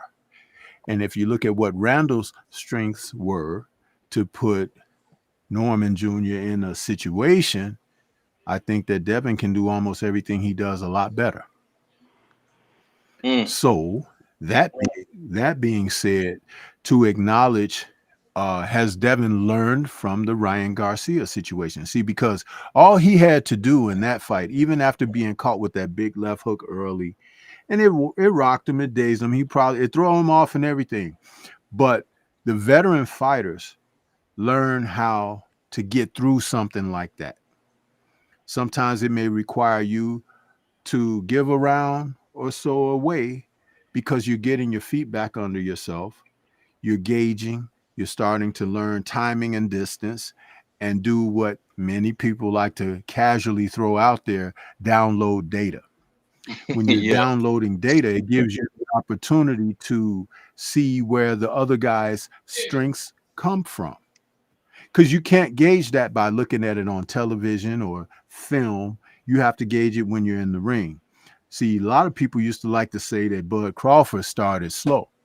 Bud wasn't necessarily a slow starter, but what he was doing is he was quickly engaging the opponent so he'll know where his strengths are against the guy. Sometimes that might even include dropping a few rounds in the process, because by the time things get turned around, the other guy doesn't realize what has hit him, literally and figuratively speaking. So those are how things can work out. But veteran fighters know how to put things together like that. One thing I loved about Larry Holmes is, especially when he fought younger fighters, he loved to use the adage of take them out to sea and drown them. Because all that you do in the early rounds, being strong, hitting hard, being aggressive and all of that, it doesn't mean anything when your eye is swelling and your nose is bleeding and you're a little bit out of breath, and it's round 9, it's round 10. And back then when he was fighting, it was 15 rounders. So when you get to that point, especially with a guy who doesn't think he's going that long, you know what I'm saying? Because he got power, huh? Or at least perceived power. But power isn't in the hands. It's in the mind. Never forget. So did I answer your question there, 503? Did I answer you? Yes, sir. Yes, sir. You did. I like that, man. I like that, man. Step in and speak up, man. All the smoke, man. Trill Thursday, man. No ducking, no fanboys, just straight boxing talk, man. Mr. Blunt, I'm gonna come back to you, OG, man. I want to ask you this, man. What is one thing that Devin Haney can exploit in Brian Norman's style? I don't know. To be honest, I don't know. Brian Norman, in my opinion, they said Devin is fast, but Brian Norman is quick, very reactive. I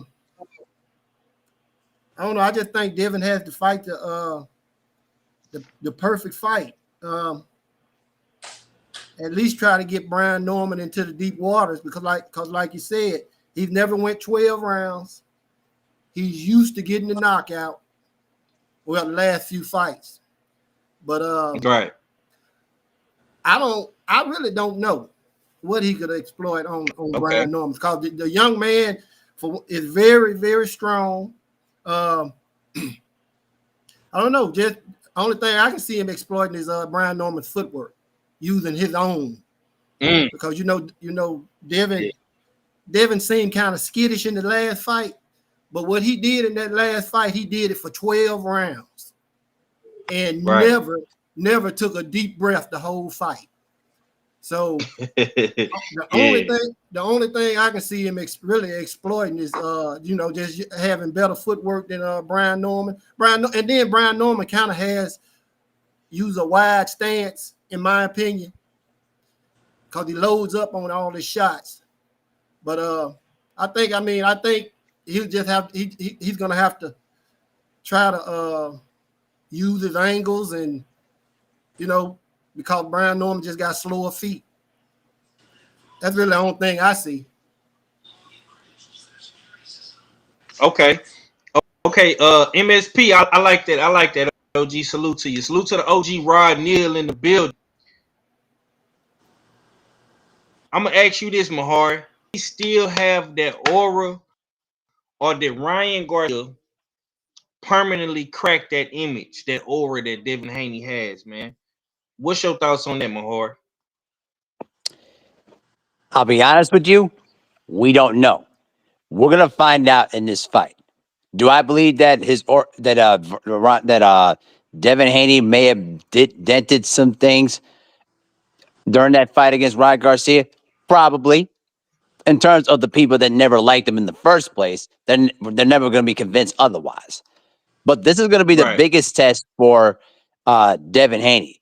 Can he stand in the firefight and stand on his own and fire back? We're going to find that out. And I do believe he has that in him. He's always had that in him. But he's going against a guy that can return the fire right back at him. So we're going to find out. I do believe he can. But to answer your question, in some ways, kind of. But to be honest with you, every single fighter that has had this situation before has had their somewhat aura of invincibility dented up. It's about how do you recover from that, and how do you bounce back, and how do you respond to it. That's going to be the ultimate question. So I'm gonna leave my plane on there. Okay. All fella, I got a good one for you, bro. And I kind of was hitting on this when I made my video yesterday, man. I'm gonna ask you, bro, who's the bully here? The technical boxer or the puncher who ain't scared to walk in the fight? Is it Debo Dev or is it the brick thrower? I like to say, who's the real bully in this fight? Oh, that's easy. I mean, the Mm. real bully in this fight is Brian Norman Jr. But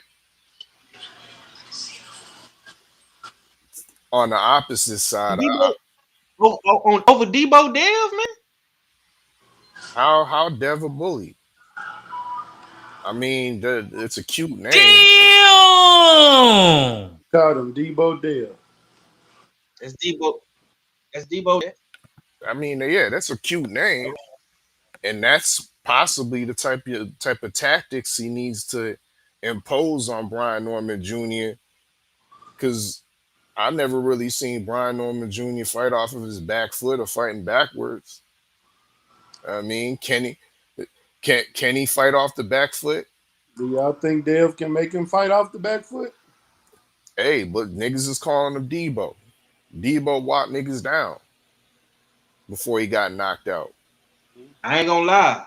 That jab gonna be the determining factor, bro. If he can get him, he might be the bully. If the jab is We don't know what game plan Devin's coming. if the jab is educated, if the jab is stiff, if there's Right. stab jabs to the body, if he's able to go down to the body like he was able to do to Lomachenko, Right. who knows what type of flanks that Brian Norman got. So it'd be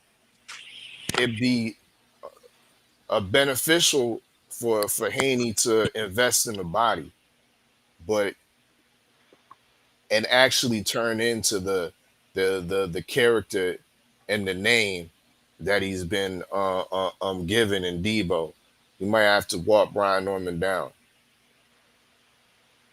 and it starts with the jab. Do we think the jab can bag Norman up or just stop him in his tracks, make him reset? It depends what type of jab he comes with. I think he It can. should be different think- variations. If it's the same jab that he was utilizing against Ramirez, no, that's not enough. No. I think if he fights like that, he's not going to win. I don't think they'll give it to him purposely. But I got it logically. Who got the Yeah, better? Who got the better body work? Because we seen Norman, the body work Norman did on Sasaki was good body work. It's what brought it. It's what caused the knockout. Well, what I set up don't the think knockout? Dev is going to fight the same. I think Dev is going to yeah. fight different. I would, to answer your question, bro. I think Devin throws more flashier combinations to the body, and I just think Brian has one shot kill body work. But they both are good body. Has They both Devin good fought body. a power puncher like Brian? No, this is a Yeah, first because for Rico. both. This is a first Yeah. for both of them for real. Because niggas want to talk about, oh, this is the first time Brian Norman have fought somebody at this level. Well, really and truly, this is the first time Devin Haney's fought somebody that's younger than him in his beast mode. Yeah, I And he think has the the same size. Not biggest to be difference funny, but the biggest difference between Ryan Garcia and Brian Norman is just heavy handed. Ryan Garcia gets his power from his speed.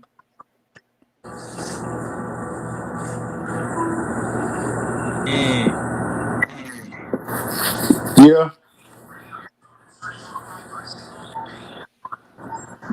But he a C-level fighter though. Who? Ryan Garcia. Well, if a C-level fighter hit you right, you gonna feel it. I'm gonna be honest with you. I wouldn't have brought up the Gringo, but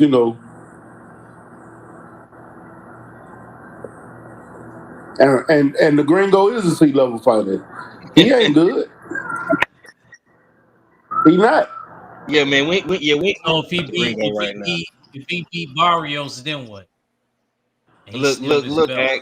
Yeah, then I we'll got give him the Don't. Hey, C hold plus. on. Then No, we'll no, give him no. the Hey, C plus, don't. my nigga. Hey, I'm no. happy. I don't. Hold on. What? Let me say Blood? this. I don't. I Somebody don't gotta believe. shake up the pool. I'm tired of this, Stop man. trying to I'm shake up the back. pool. We don't believe in Barrios either. That nigga trash. The Damn, fuck? damn. You doing that to Barrios? You put me on the Barrios. He now. old, bro. Yeah, He Hey, not young no Man, more. listen, Barrios Barrios ain't ain't looked been the the same, same bro. since the.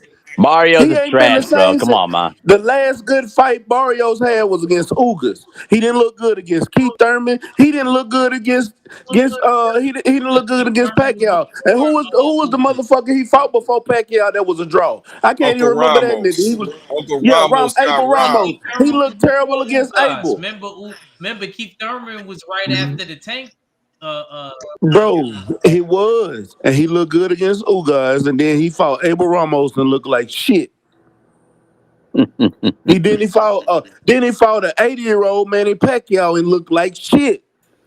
If the Gringo can't go in here and beat this nigga, I think then they that fight both was kind trash. of even. I edged it to Pacquiao. Man, Come hell on, no. I X. didn't think it was that. Hell I no. didn't. Hey, X. stop. Come on, Bro, bro. I'm just being honest. That's how I see I'm being honest too. Stop. I got a good question for you, my boy. Since you want to come on in and throw shots, man.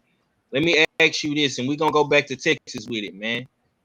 Who is Bam's kryptonite stylistically?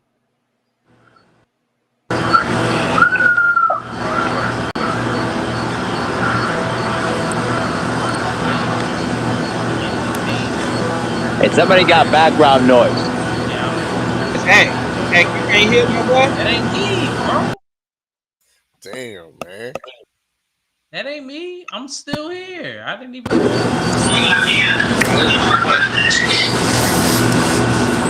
got you on mute, bro.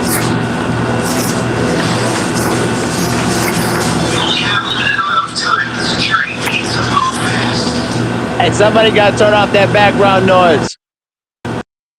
Yeah, that's my boy Mac. There you go. We got No, we good. We good got now. yeah, you got some backup in here now, man. You know what I'm saying? Oh, man. That's Thomas from New Brunswick. What's going on, bro? Boogie down. The boogie down. That's disrespectful. He called you a Jersey. That's disrespectful. Nah, he did not. Man, please. He said New Coming Brunswick. from New Brunswick. No. That's the boogie down, bro. From the boogie down, man. Stop that. Nah. What's good, everybody? Hope everybody's doing well, man. Hope everybody's doing good, bro. You know what I'm saying? You better put What's good? What's good, Thomas? Wall holder in the building. Man, chilling. What's good, Thomas? How you doing, man? Yo, Thomas, you came a long way, bud. That's crazy. They like, yo, Thomas is in the lead. I'm like, what? I'm proud of you. Man. I'm glad. You sound like a doubter. Somebody from New York. Yeah, your time is up. Your time is up, TD. Nah, man, you can't. My time is up. My time is now, man. You can't see me. That's a fact. My time That's is a now. fact. Tom, Man, what are you trying to be, John Cena now? I see you. I see Hey, you. my time is Look, up. I'm in you know what I first mean? place. Y'all jittery. You're looking like Devin Haney right now, bruh. Hey, I think, and you know what's crazy is that y'all probably want Devin Haney to lose because I picked Devin Haney in the pool, and everybody else probably picked Ryan Norman. So y'all trying to catch me in points. It's not gonna happen. Well, I picked Devin Haney to win the fight, Thomas. I don't know what you thinking. No, in the pool, in the fight pool, Okay. Yeah, in the fight pool that we in, because I'm in first place in the fight pool. But so in the fight pool, Thomas, you picked Devin to win. I picked Devin to win by unanimous decision. Okay. I have it in. I have a close. You see, I see what you doing, Thomas. You like, tell me what I'm doing before I could explain. This year, I don't give a fuck. I'm not going lower than top 3. I see what type of shit you on. You on your gaucho shit right now. That ain't shit we used to beat them all the time. My sister. Man, I thought he was gonna call me Rodamez from. Stop glazing, bro. I thought he was gonna call me Rodamez. Stop glazing From Juice. I'm not glazing, no, not from bro. Juice. From Juice. Mini Spreewell's glazing again. How am I glazing? I'm not in the competition, bro. Riverside. When I was in Riverside, motherfucker. Because BBO called me Rodamez. Out of here with all that glazing, man. Take you to Ain't nobody glazing, bro. When I was in it, when I was top 3, nobody showed me no love. Thomas wasn't in the top 3. I love Thomas. He wasn't that far behind. Bro, you was in the top 3 for all of like 1 week, my nigga. No, two weeks, nigga. Put some respect on it. Hey, I've been in the top for like a good minute. And the same guy. Okay. We got a big bro up in the building, man. TD from the motherfucking Brizonks, the Boogie Down is in the building. He has entered the panel. He's in the building. Let's go ahead and throw goddamn TD in the goddamn cooker, man. I'm gonna ask you this, man. Yeah. Do you honestly think Norman has enough discipline to beat a high IQ boxer like Devin?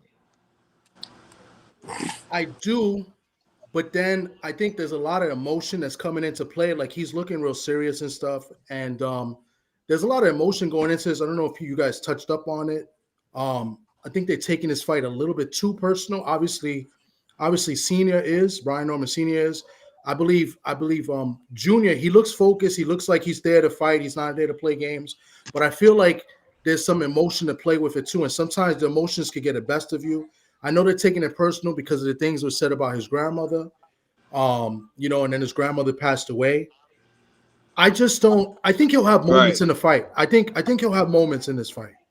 But I just think that Devin Haney's just too experienced. And it's like he's been there before. This is Ryan Norman's first time there. You know what I'm saying? And I just think that Devin Haney's gonna, have a game plan, and he's gonna make the necessary adjustments to just outbox him for 12 rounds. Now that doesn't mean that it's gonna be a wash, like I know some people predicting. I think it'll be a competitive unanimous decision. I think Ryan Norman will. Huh? Like you picking a white, you picking a wash. Unanimous. Yeah, but sometimes a unanimous decision doesn't mean that it's a wash. It could be a competitive unanimous decision. The rounds could be close, but they could go towards one fighter than the other. I mean, that doesn't mean it's a wash. Like, he washed them. It could be a competitive wash. And that's what I see it happen. I think it's going to be a competitive wash. 8-4 is not a wash. That's competitive. 7-5. You know, you could get unanimous decision 7-5, 115, 113. That's how I kind of see it. I think that's what's going to happen. I think you might see 8 rounds to 4, and maybe Norman does drop him once, and but he still wins the fight, So that's how I see it going. The other side of this too, I'm going to get slack for this, is that, and I've been saying this on my channel and I've been saying it all over, is that even though I'm picking Devin Haney to win this fight, from the boxing standpoint, I'm rooting for Brian Norman Jr. because I didn't like some of the things that were said and some of the things that were done from team Haney, So I've been very vocal about it. I don't want to get into it right now, but it'd be good if Brian Norman Jr. Pulls it off and pulls the upset off. I just don't see it happening. You know what I'm saying? So that's what it is. I just think that the experience is going to be too much. I know people were talking about the face-off after the press conference. Some people say it's nervous energy. I totally don't think that is. Devin Haney's been there before. He's done different things at each press conference. You know what I'm saying? So I think it's just more mind games to kind of get them more upset and maybe into their feelings a little bit more. I had no problem with it. So no nervous energy at all. I did not sense that at all. So, yeah. Okay. I like this shit, man. Thomas coming up in here trying. He say he got Haney by decision. Check him out. Okay, I got a good question for you, my boy. Which fighter is the most overrated going into this weekend? That's for you, Acaroni.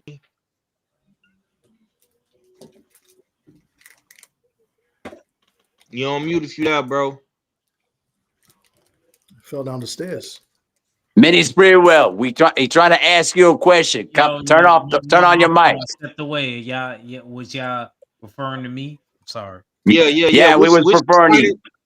Which fighter is the most overrated fighter going into this weekend, man? Bam. Why you say Bam? Why is Bam overrated?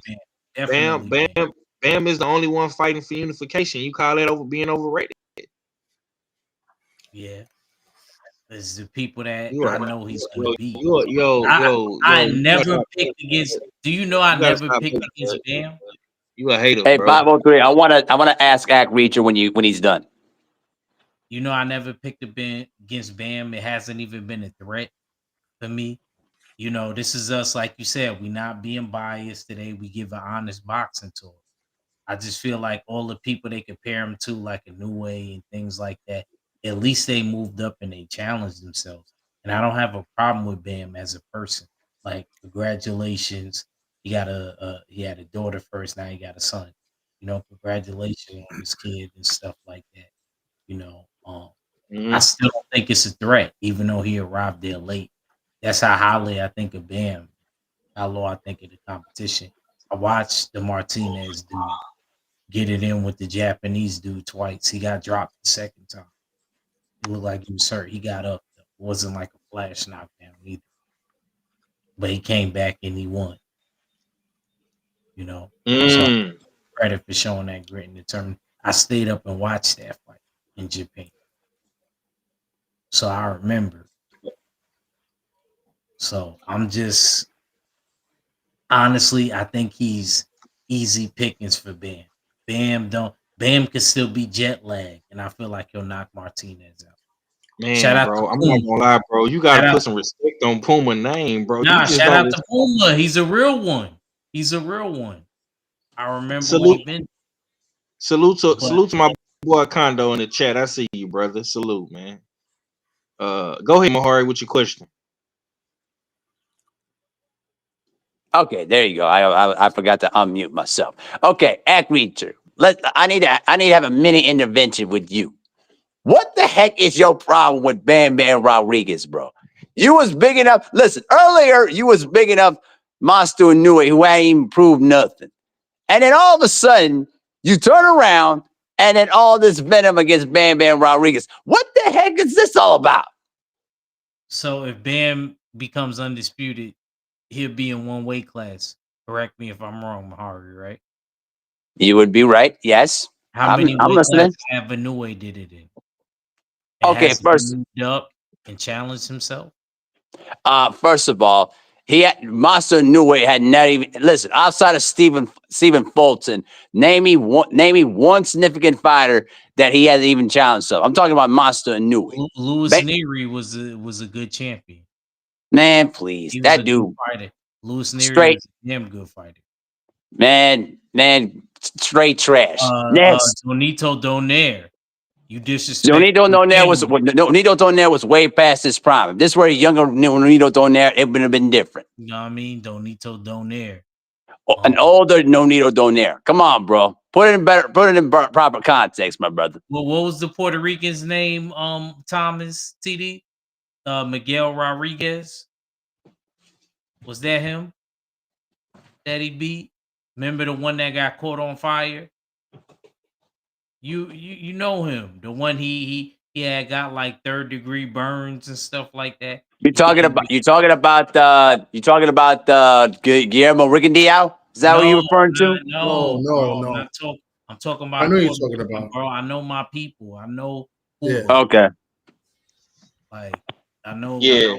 Yeah.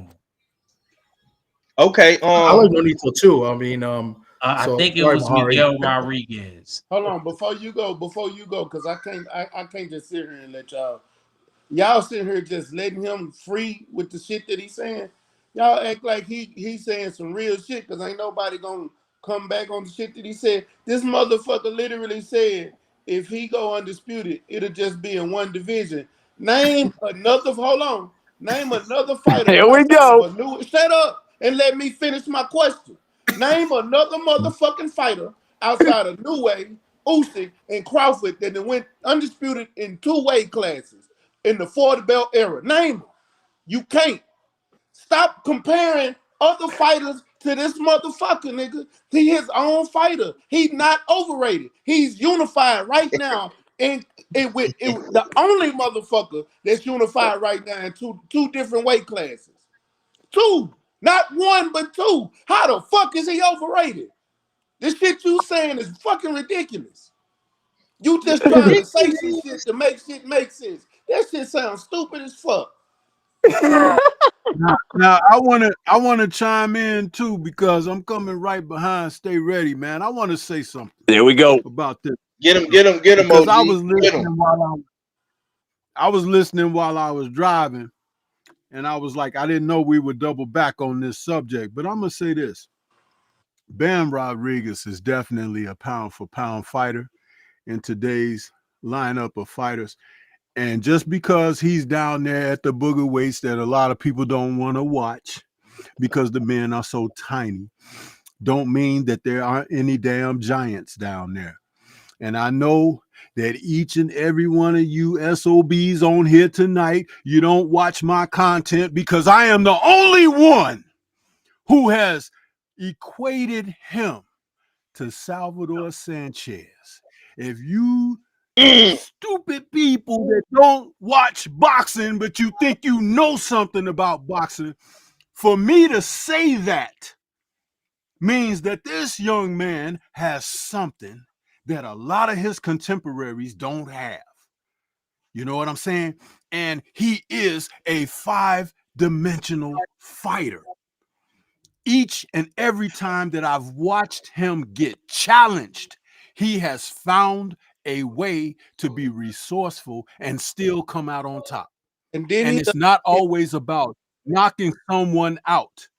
It's about winning the fight, defeating the opponent in front of you. You know why? Because when you can put together adjustments and you can find ways to work through the opponent's weaknesses, something that may not have been there initially, but you poke and you prod and you seek and you find, and then you hit that nerve, huh?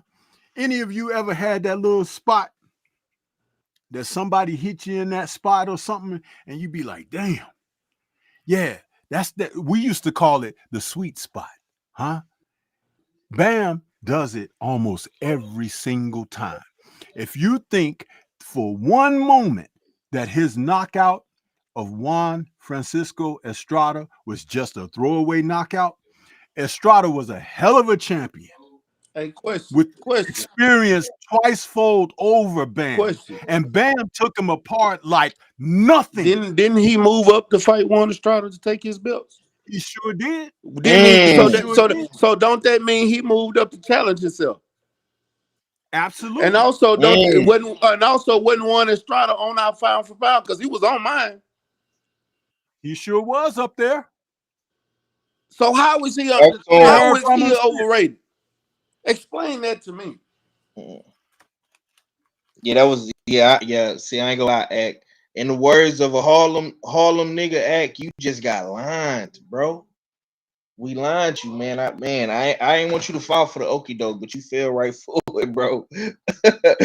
Oh man. Salute to everybody, man, that has tuned in, came through, smashed the like button, got on the panel with us, man. We got a lot of dope individuals on this panel tonight, man. My boy Acavelli, Stormy B, man, OG Mr. Mind, Stay Ready, All Fella, TD from the Boogie Down, man. I appreciate all you gentlemen for tuning in and chopping it up with me tonight, man. I'm gonna come around the panel one more time, and I want everybody to give their picks, man, or just give a great breakdown of the card in totality, man. And I'm gonna start with OG Mr. Mont, man. Give me your picks, man. And break it down for us before we get up out of here. Of course, I got Bam Rodriguez. He's just better than that kid, in my opinion. Abdullah Mason versus Sam Noakes. Sam Noakes a rugged dude, but his defense is his offense. I just think Abdullah gonna keep popping that jab in his face and probably gonna knock him out by, I give it round 8, 9. David Benavidez and Anthony Yard. I got David Benavidez stopping Yard by round 9. Yard, if he ain't worked on his stamina, he might get him out of there before the end. As far as Devin Haney and Brian Norman Jr., it's a 50-50 fight in my opinion. But I just think I'm with TD. Devin just has more experience than Brian Norman. He's fought 3 or 4 different styles, and to me, Brian Norman's only fought maybe 1-2 different styles. So I just think the experience of Devin Haney is going to will him to, I'd say, a unanimous decision, a tight unanimous decision, just like TD said.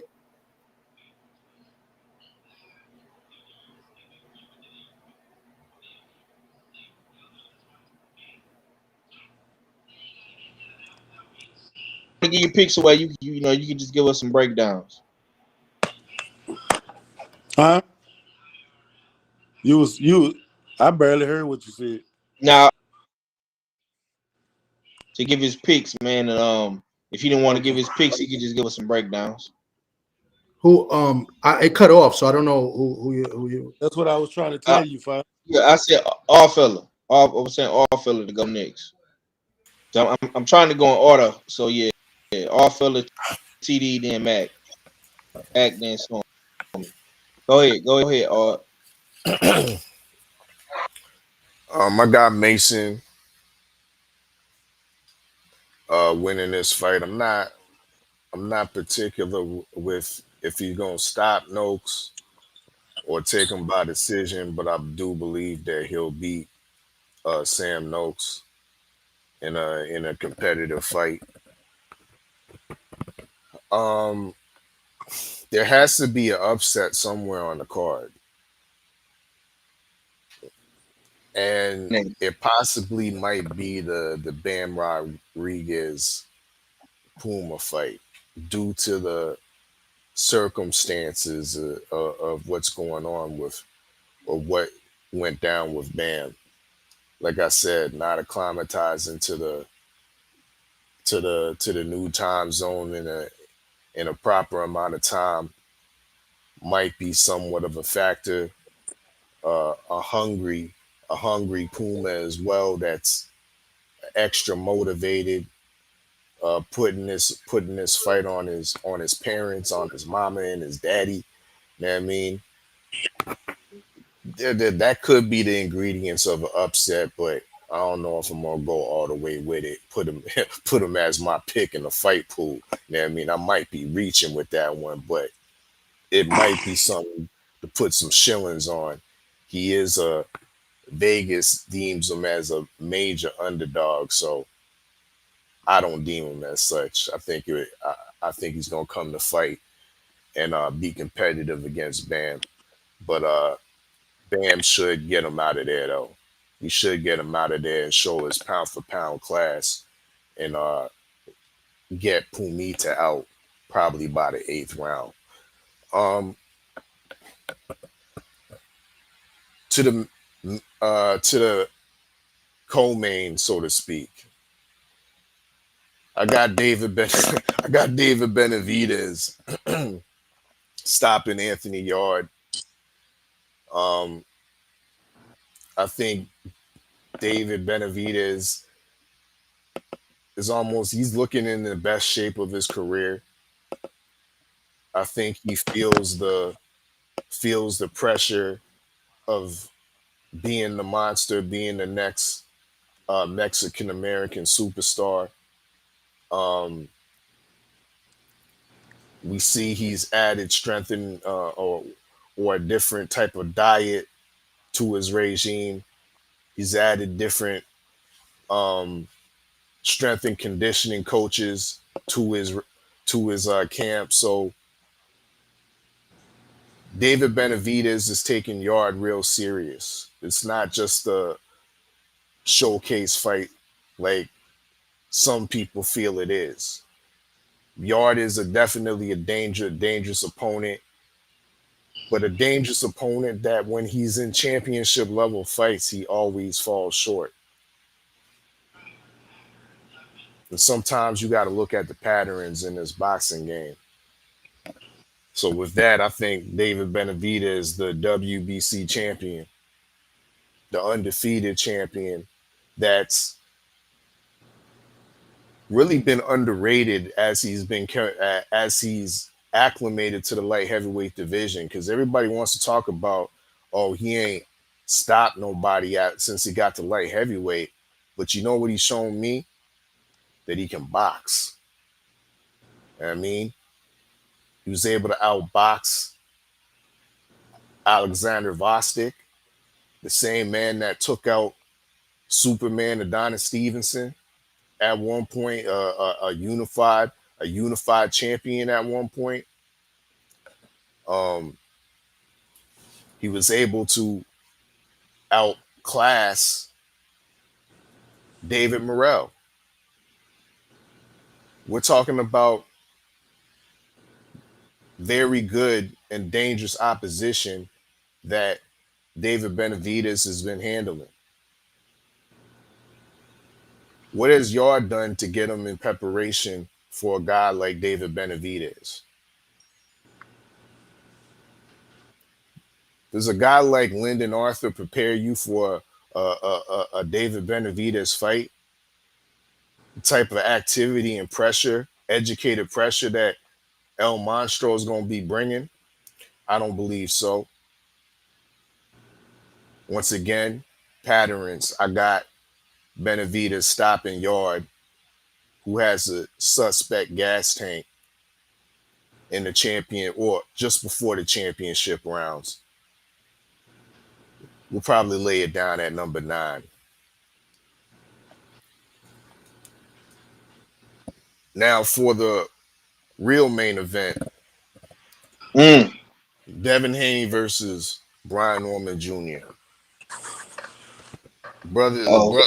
Some of the brothers on this panel have made some great points in regards to the keys of ways that Devin Haney can become victorious, and points so great, it's almost making me sway my decision. But I said almost. I mean, I think people are still sleeping on the the fact that Brian Norman Jr. has good footwork. It might not have been displayed in previous fights, but I think Devin Haney might be the guy to unlock and for him to showcase that above average, underrated footwork.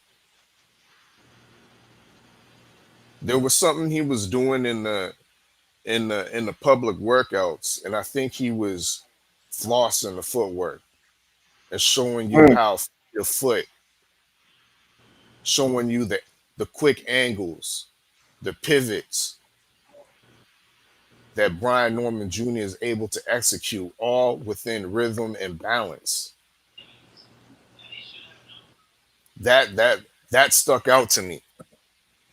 So I believe that will definitely be a key and something that Brian Norman Jr. will be looking to showcase against Devin Haney. Not that he's just a power puncher that everybody's saying, that he's able to box with an elite boxer as well.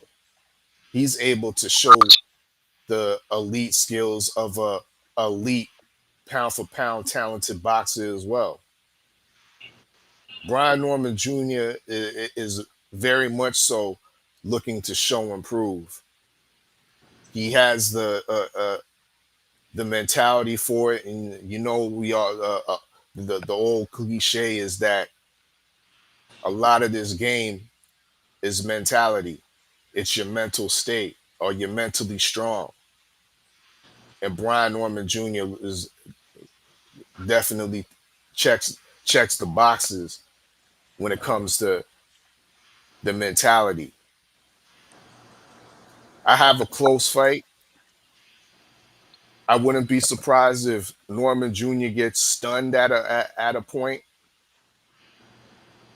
not respecting the timing and precision and the accuracy of Devin's punches. There could be a flash knockdown. But I believe Devin Haney also makes fatal mistakes that will be his detriment against Brian Norman Jr. 10th round KO for Brian Norman.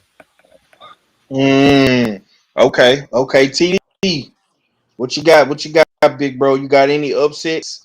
I see you got Brian Norman losing by decision. What else you got? I think if there's going to be an upset, it's going to happen in one or two fights. I don't see it happening, but it's possible. I think Noakes has a good chance to maybe upset Abdullah Mason.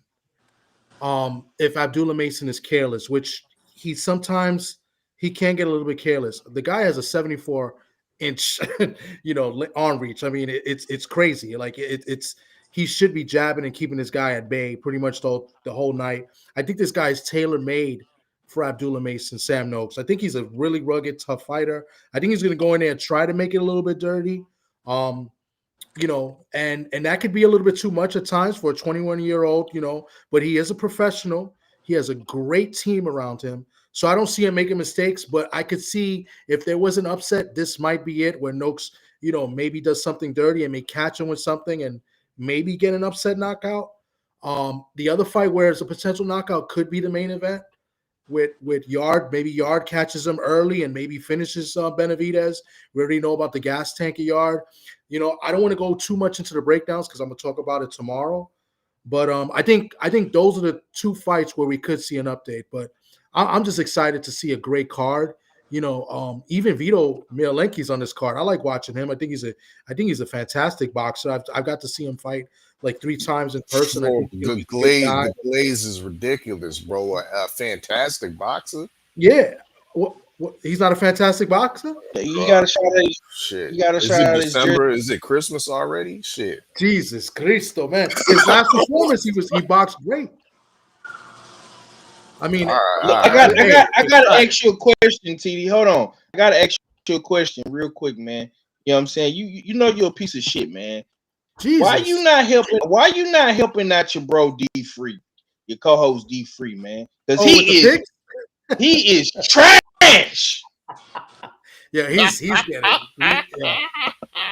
terrible. That's not on me. That's on him. I mean, he's making Sports Talk Network look bad, but hey, listen, man, his picks is his picks, man. He's going to be on tomorrow. He's going to talk about it. We'll see him explain whatever picks he made. I don't know if he made his picks yet in the pool. I sent mine in already. Yeah, he done made his. I made my picks, and I didn't really pick any upsets unless you want to call the Devin Haney an upset, but I feel like that's a 50-50 fight. I can also see Brian Norman, like Oddfella said. I've been saying this as well. Devin Haney, as great as he is, he does make a lot of mistakes.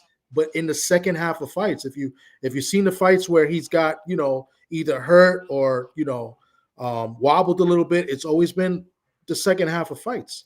So maybe Brian Norman, but at the end of the day, if you make a mistake, you still got to capitalize on that mistake as well. You know what I'm saying? So, but other than that, that's the only, as far as the question you asked, those are the only two fights that I could potentially see an upset. I think Bam Rodriguez is going to win. I think he's going to win like 5 or 6 in the 5th or 6th round, and he's going to stop this guy. I think Martinez is good. I like that Martinez has traveled. He's not your typical Argentine that just comes up and, from Argentina making his first fight, somewhere in the United States or whatever the case may be. But he's fought in Japan twice. I think he's fought in Saudi already before. He's been to the United States twice. So he's been around the world. So, he has traveled, and it's not easy, traveling as a fighter. So, but I just think Bam is at another level, and I don't care if he got there late or not. I see him stopping this guy like in the 5th or 6th round. I think it's going to be an easy fight for him. But other than that, that's it. And I'm just excited to see a great card. I think it's going to be the best card of the year. So yeah, man. Moving forward, man, you need to help your brother D Free out with them picks. You guys are trying to jinx me because I'm in first place and it's like 2 or 3 weeks left, and I'll probably lose it at the end of this weekend. Or help D Free. And you know what? I ain't that far behind you. I know you picked up Queen 71 is right there, but Stay Ready has been on a roll. So hopefully you pick the same picks I was as at me. the bottom because I missed that first week, and I've been on. I've been coming back ever since. Nah, man, I'm not gonna lie to you, you definitely been on a mean come up. Yeah. What you got? Give me your breakdown or your perspectives on who you think gonna win, bro. So I'm gonna start with the main event. I don't think Anthony Yarde gonna have a chance. I've seen David Benavidez get hit from hard punches before, and we know how he is. Once he don't respect your power, he's a different monster. He did the same thing with Dave Morrell. Dave Morrell was a hard puncher, and the moment David Benavidez felt like he didn't respect his power, beat the brakes off of him. Now, I kind of think the same thing is going to happen with Anthony Yarde. And I'm not saying Anthony Yarde don't have power. He does. I'm saying if he doesn't hurt David Benavidez to make him respect the power that he has, it's going to be a short night for Anthony Yarde. Because we all know he don't have a gas tank. So I'm gonna start there. I'm not gonna give my rounds. I'm gonna say that for the fight club, the fight pool. Number 2, let's go to Sam Noakes and Mason. I like Mason. I'm picking Mason. I'm rooting for Mason, but I'm not gonna act like Sam Noakes ain't a problem and that he don't have the potential of this being an upset. It does. And if Mason wants his career to keep going in the way it's going with Top Rank, because I feel like Top Rank is doing this to get rid of fighters. I feel like they're trying to get rid of fighters, even if they top fighters, they're trying to get rid of them. And whether he's over there with Turk or not, if he loses this fight, it'll be his last fight on Top Rank. So he has to go in here and win this fight. And I'm picking Mason. Next, Bam Rodriguez is gonna beat the shit out of Puma. Ain't nobody worried about that. I will say this though, the other day when we talked, They had Puma at a plus 1,800. Right now they got him at a plus 671. Y'all know. So if y'all didn't make y'all, Damn. See, yeah, I knew I should have put money when it was on 18, bro. I told you that though, but you played around with it. You know you don't play around with these with Vegas. They changed them numbers quick. Yeah, after they heard that shit, nigga came in, flew in late. Yo, them numbers changed quick. Yeah, so that's all I'm saying. And last but not least, Devin Haney and Devin Haney and Brian Norman Jr. This is the show class fight of the card. Regardless, it is a show class fight of the card. Right now, ESPN is the only one that has Devin Haney as the the winner. Everybody else has Devin Haney as the underdog. Do I believe Devin Haney can win this fight? Yes. Do I think Brian Norman can win this? Yes. Don't pick Devin Haney. Huh? Don't pick Devin Haney. No, I'm picking Brian Norman. I told y'all I'm going with the welterweight. I'm going with the welterweight. Don't go on over there with your number one, with Mr. I am number one TD. Don't go over there with Devin Haney. You know what I'm saying? Y'all trying to catch points. I know that's what it was. I told you since when I got on right away that's what it was. Y'all trying to catch me. Y'all knew I was going to pick Devin, and that's why. Oh no, bro! Listen, bro. You're gonna get caught. It's just a matter of time. It's just a matter of time, bro. It's just a matter of time. But for now, you smell my farts behind me. That's all. That's all. It's all good. Mahari, man, MSP, man, give me your picks, man. Who you got tomorrow, brother? All right, let's start down the line. Unlike Hayden as Act Reacher, I got Ben Rodriguez by knockout. You know what I'm saying? Because Ben Rodriguez is the man, and he's going to continue to get better. I got Abdullah Mason by a unanimous decision. I got David Benavidez stopping Anthony Yard in the 10th round because I just don't trust Anthony Yard's gas tank because he ran out of gas, similar to Caleb Plant in late rounds. And the big fight of all between Brian Norman Jr. versus Devin Haney is going to be a close fight, and both these guys can win it. I'm going with Devin Haney by a split decision. I think it's going to be a very close fight, but I think it's going to be a 7-5 victory in favor of Devin Haney.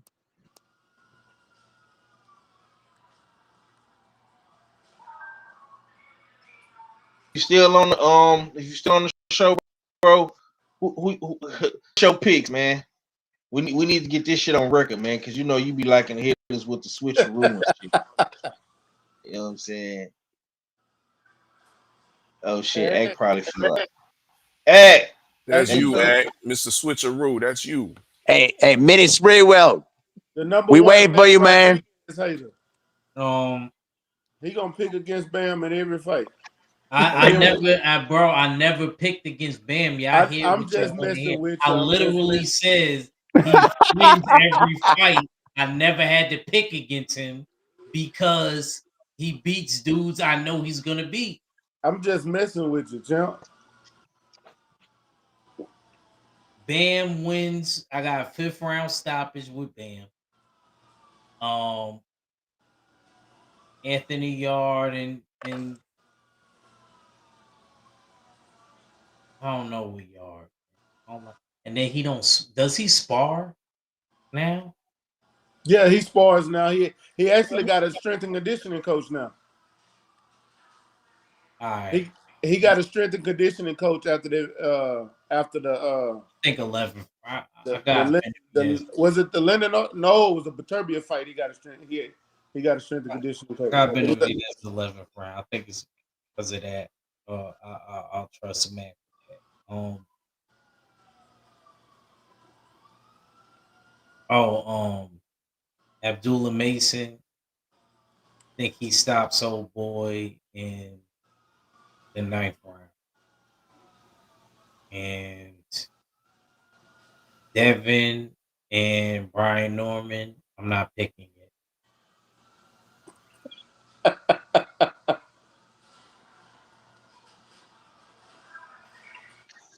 My nigga, come on, bro. Wow. I don't know yet, bro. I literally said it's gonna be last minute. Like, damn, Mud, could I live? No. No, you say nigga, you you been not living picking? enough, nigga. I can't. Bro, I cannot. It's an impossibility right now. Bro, just make up your mind, It's bro, not. and I just don't. I and don't. I live don't. with Hey, it. hold I on. can't. Hey, you know how Still easy got it is. time. So You know I ain't never been riding with Brian Norman like that until now, and I picked him. That's how easy it was. I was going back and forth for a while, but I finally just, you know what? I'm gonna go and pick Brian Norman because he's a natural welter. I'm gonna go with the natural welter with power. It was easy. Okay, You making it hard. It ain't that hard. okay. And we say the best for last, man. Stormy B, man, Simpson, man. Let us know who you got, man, or who you leaning toward. Give us some breakdowns. How you feeling? Well, for such an amazing card, man, I think there are going to be some wrong picks because of the talent that's available on these cards. I think this is a opportunity for showcases for fighters that got something to prove and they can't wait till the lights go on. And that's one of those intangibles that the dearly departed Kurt Sugar, RIP to our brother, used to always talk about intangibles. Like when I was listening to you guys talk a little while ago and this thing about Devin and Brian, and this popped into my head about that particular fight. I think that Devin can beat Brian without Brian making mistakes. But I don't think Brian can beat Devin unless Devin makes a mistake.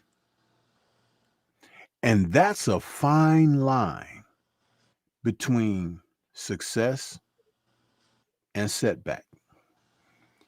So and we can't call that. That's why I called it a 50-50 slash 55-45, because I do believe that Ryan's chances are within Devin making a mistake. But Devin can defeat Brian because he's a more all-rounded boxer. And if he's able to raise his level on that night, he can make it look easy.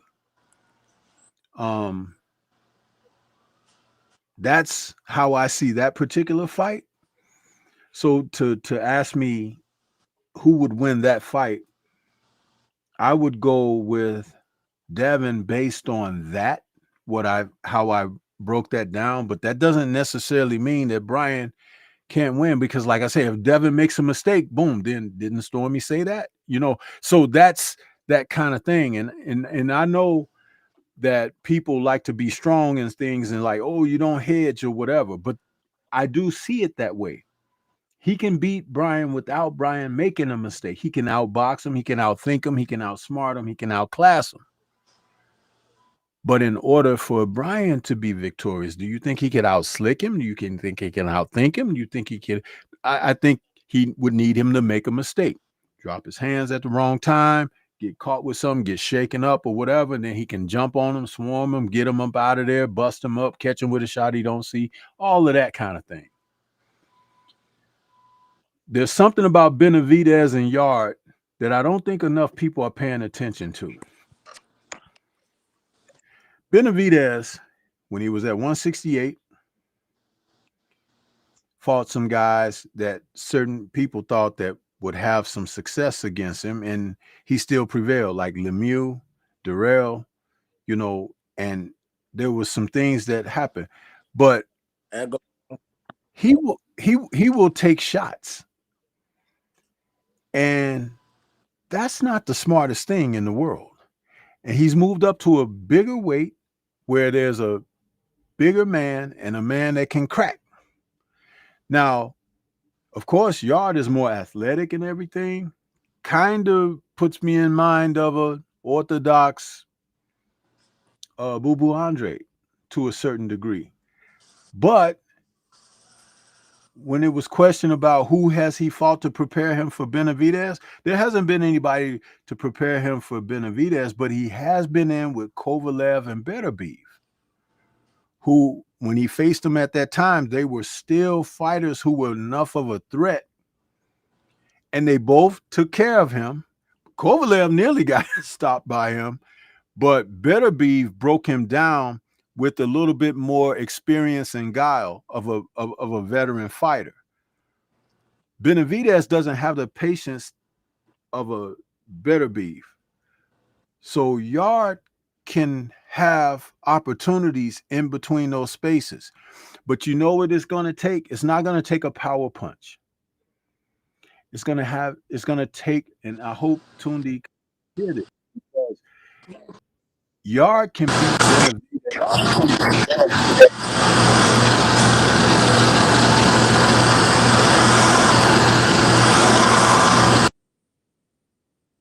What the hell was that? I think that was Stay Ready on the mic. That was Stay Ready. Go ahead, OG. My bad. Anyway, Yard can beat Benavidez with combinations, something that a lot of fighters get away from today. He can punch, but he doesn't need to punch and sit down on stuff to try to get the guy out of there. Be busy enough. Move your hands. Pop, pop, pop, pop, pop. Keep it moving, because it's the punch that a guy doesn't see that gets him in trouble.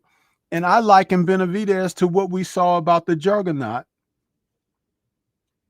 before he took one too many when he went in there against Zhang. Everybody talked about his chin. Everybody talked about, man, he just goes forward. He doesn't take a step back. But eventually, and understand that Benavidez has been getting hit by punches and everything for a long time. He's been in the gym sparring. He was Triple G's chief sparring partner at one point. Even though he's a younger man, he's been doing it since he was a young kid, like he talked about. But he's been doing it, taking it. Eventually, that China cracks. So that's an upset that is there for the happening on this card if Tunde prepares Yard the right way. I'm not certain he can do it or will, but my goodness, I just laid out a blueprint for it to be there for him. Bam Rodriguez is a fighter that, like I said, he's the only fighter of this modern era that I have equated, that I've seen, that reminds me of Salvador Sanchez. That kid can find a way. And this might be the type of fighter that he might even have to get through some exchanges and everything that you never thought that he would have to go through. But I still see him prevailing because he has that knack and innate nature that fighters who are great have, where he just finds a way. Even though this guy might give him everything that he asked for, maybe not, but I think at the end of the day, he will find a way and become victorious. And remember, he doesn't have to knock him out to be victorious. So that's how I feel about that fight. I take Bam. And in the Abdullah Mason fight, Sam Noakes is going to show him what it means to be in there with a tough guy. He's tough. He's undefeated. Remember, I said earlier my comment about undefeated fighters. But there's something about Abdullah Mason that we kind of forget. I don't remember anybody going back to this in the conversation of talking about him. That boy got a switch and a level where he can turn it up on your ass. And for such a young fighter who hasn't even reached his full man strength yet or whatever, that's scary because you can see it's there, and Noakes might be the guy that bring it out of him to make him turn that next level switch on. And because he is young and because he is fresher, you know, Noakes is 27, 28. He may take a beating by Abdullah because Abdullah has something that Noakes don't have.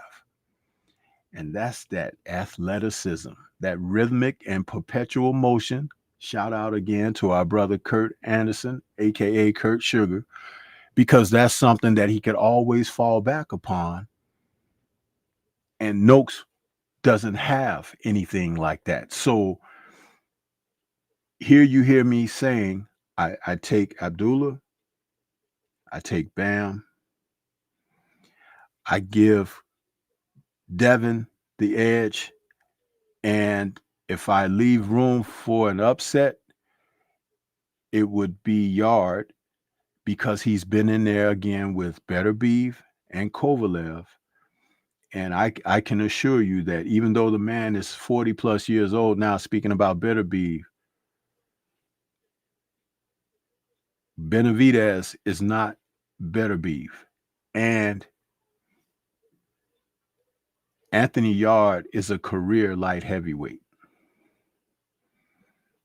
So if there's room for an upset, that's where I would say my upset would be.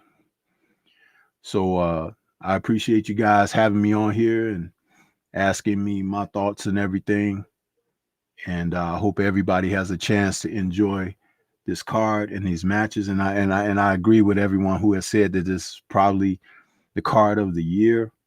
Man, it's exciting. And I just can't wait for it. I'm probably going to be sitting there waiting with snacks and everything. I'm just going to be ready to enjoy this thing to its fullest, man. And I appreciate you guys doing what you do as well. And thank you for having me on here, 503. Yes, sir. Yes, sir. Hey, man, make sure y'all take y'all a good nap, man. Take you a good nap, because this card come on early. It do come on early. You know what I'm saying? I believe it started at 3 o'clock. You got some undercards on there. Maybe 2 or 3 undercard fights, if I'm not mistaken. So yeah, man, you make sure you get your rest, man. You know, this card gonna last a couple of hours, man. Wow. On that note, man, we're gonna get up out of here. This has been a legendary episode of Trill Thursday, man. I had all my good brothers in the building with me tonight, man. Much love to everybody, much love to the chat. And we'll be back on usual Sunday. Be sure to look out for my boy tomorrow doing his show, TD from the Bronx, bullshit on the Beltway. You know what I'm saying? Y'all be sure to tap in with everybody content, man. And on that note, we're gonna get up out of here, man. Peace. Brought to you by Usual Suspect 6.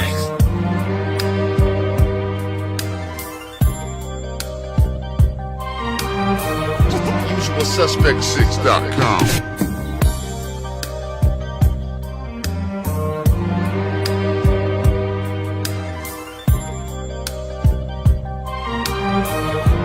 UsualSuspect6.com. It's a Usual Suspect take.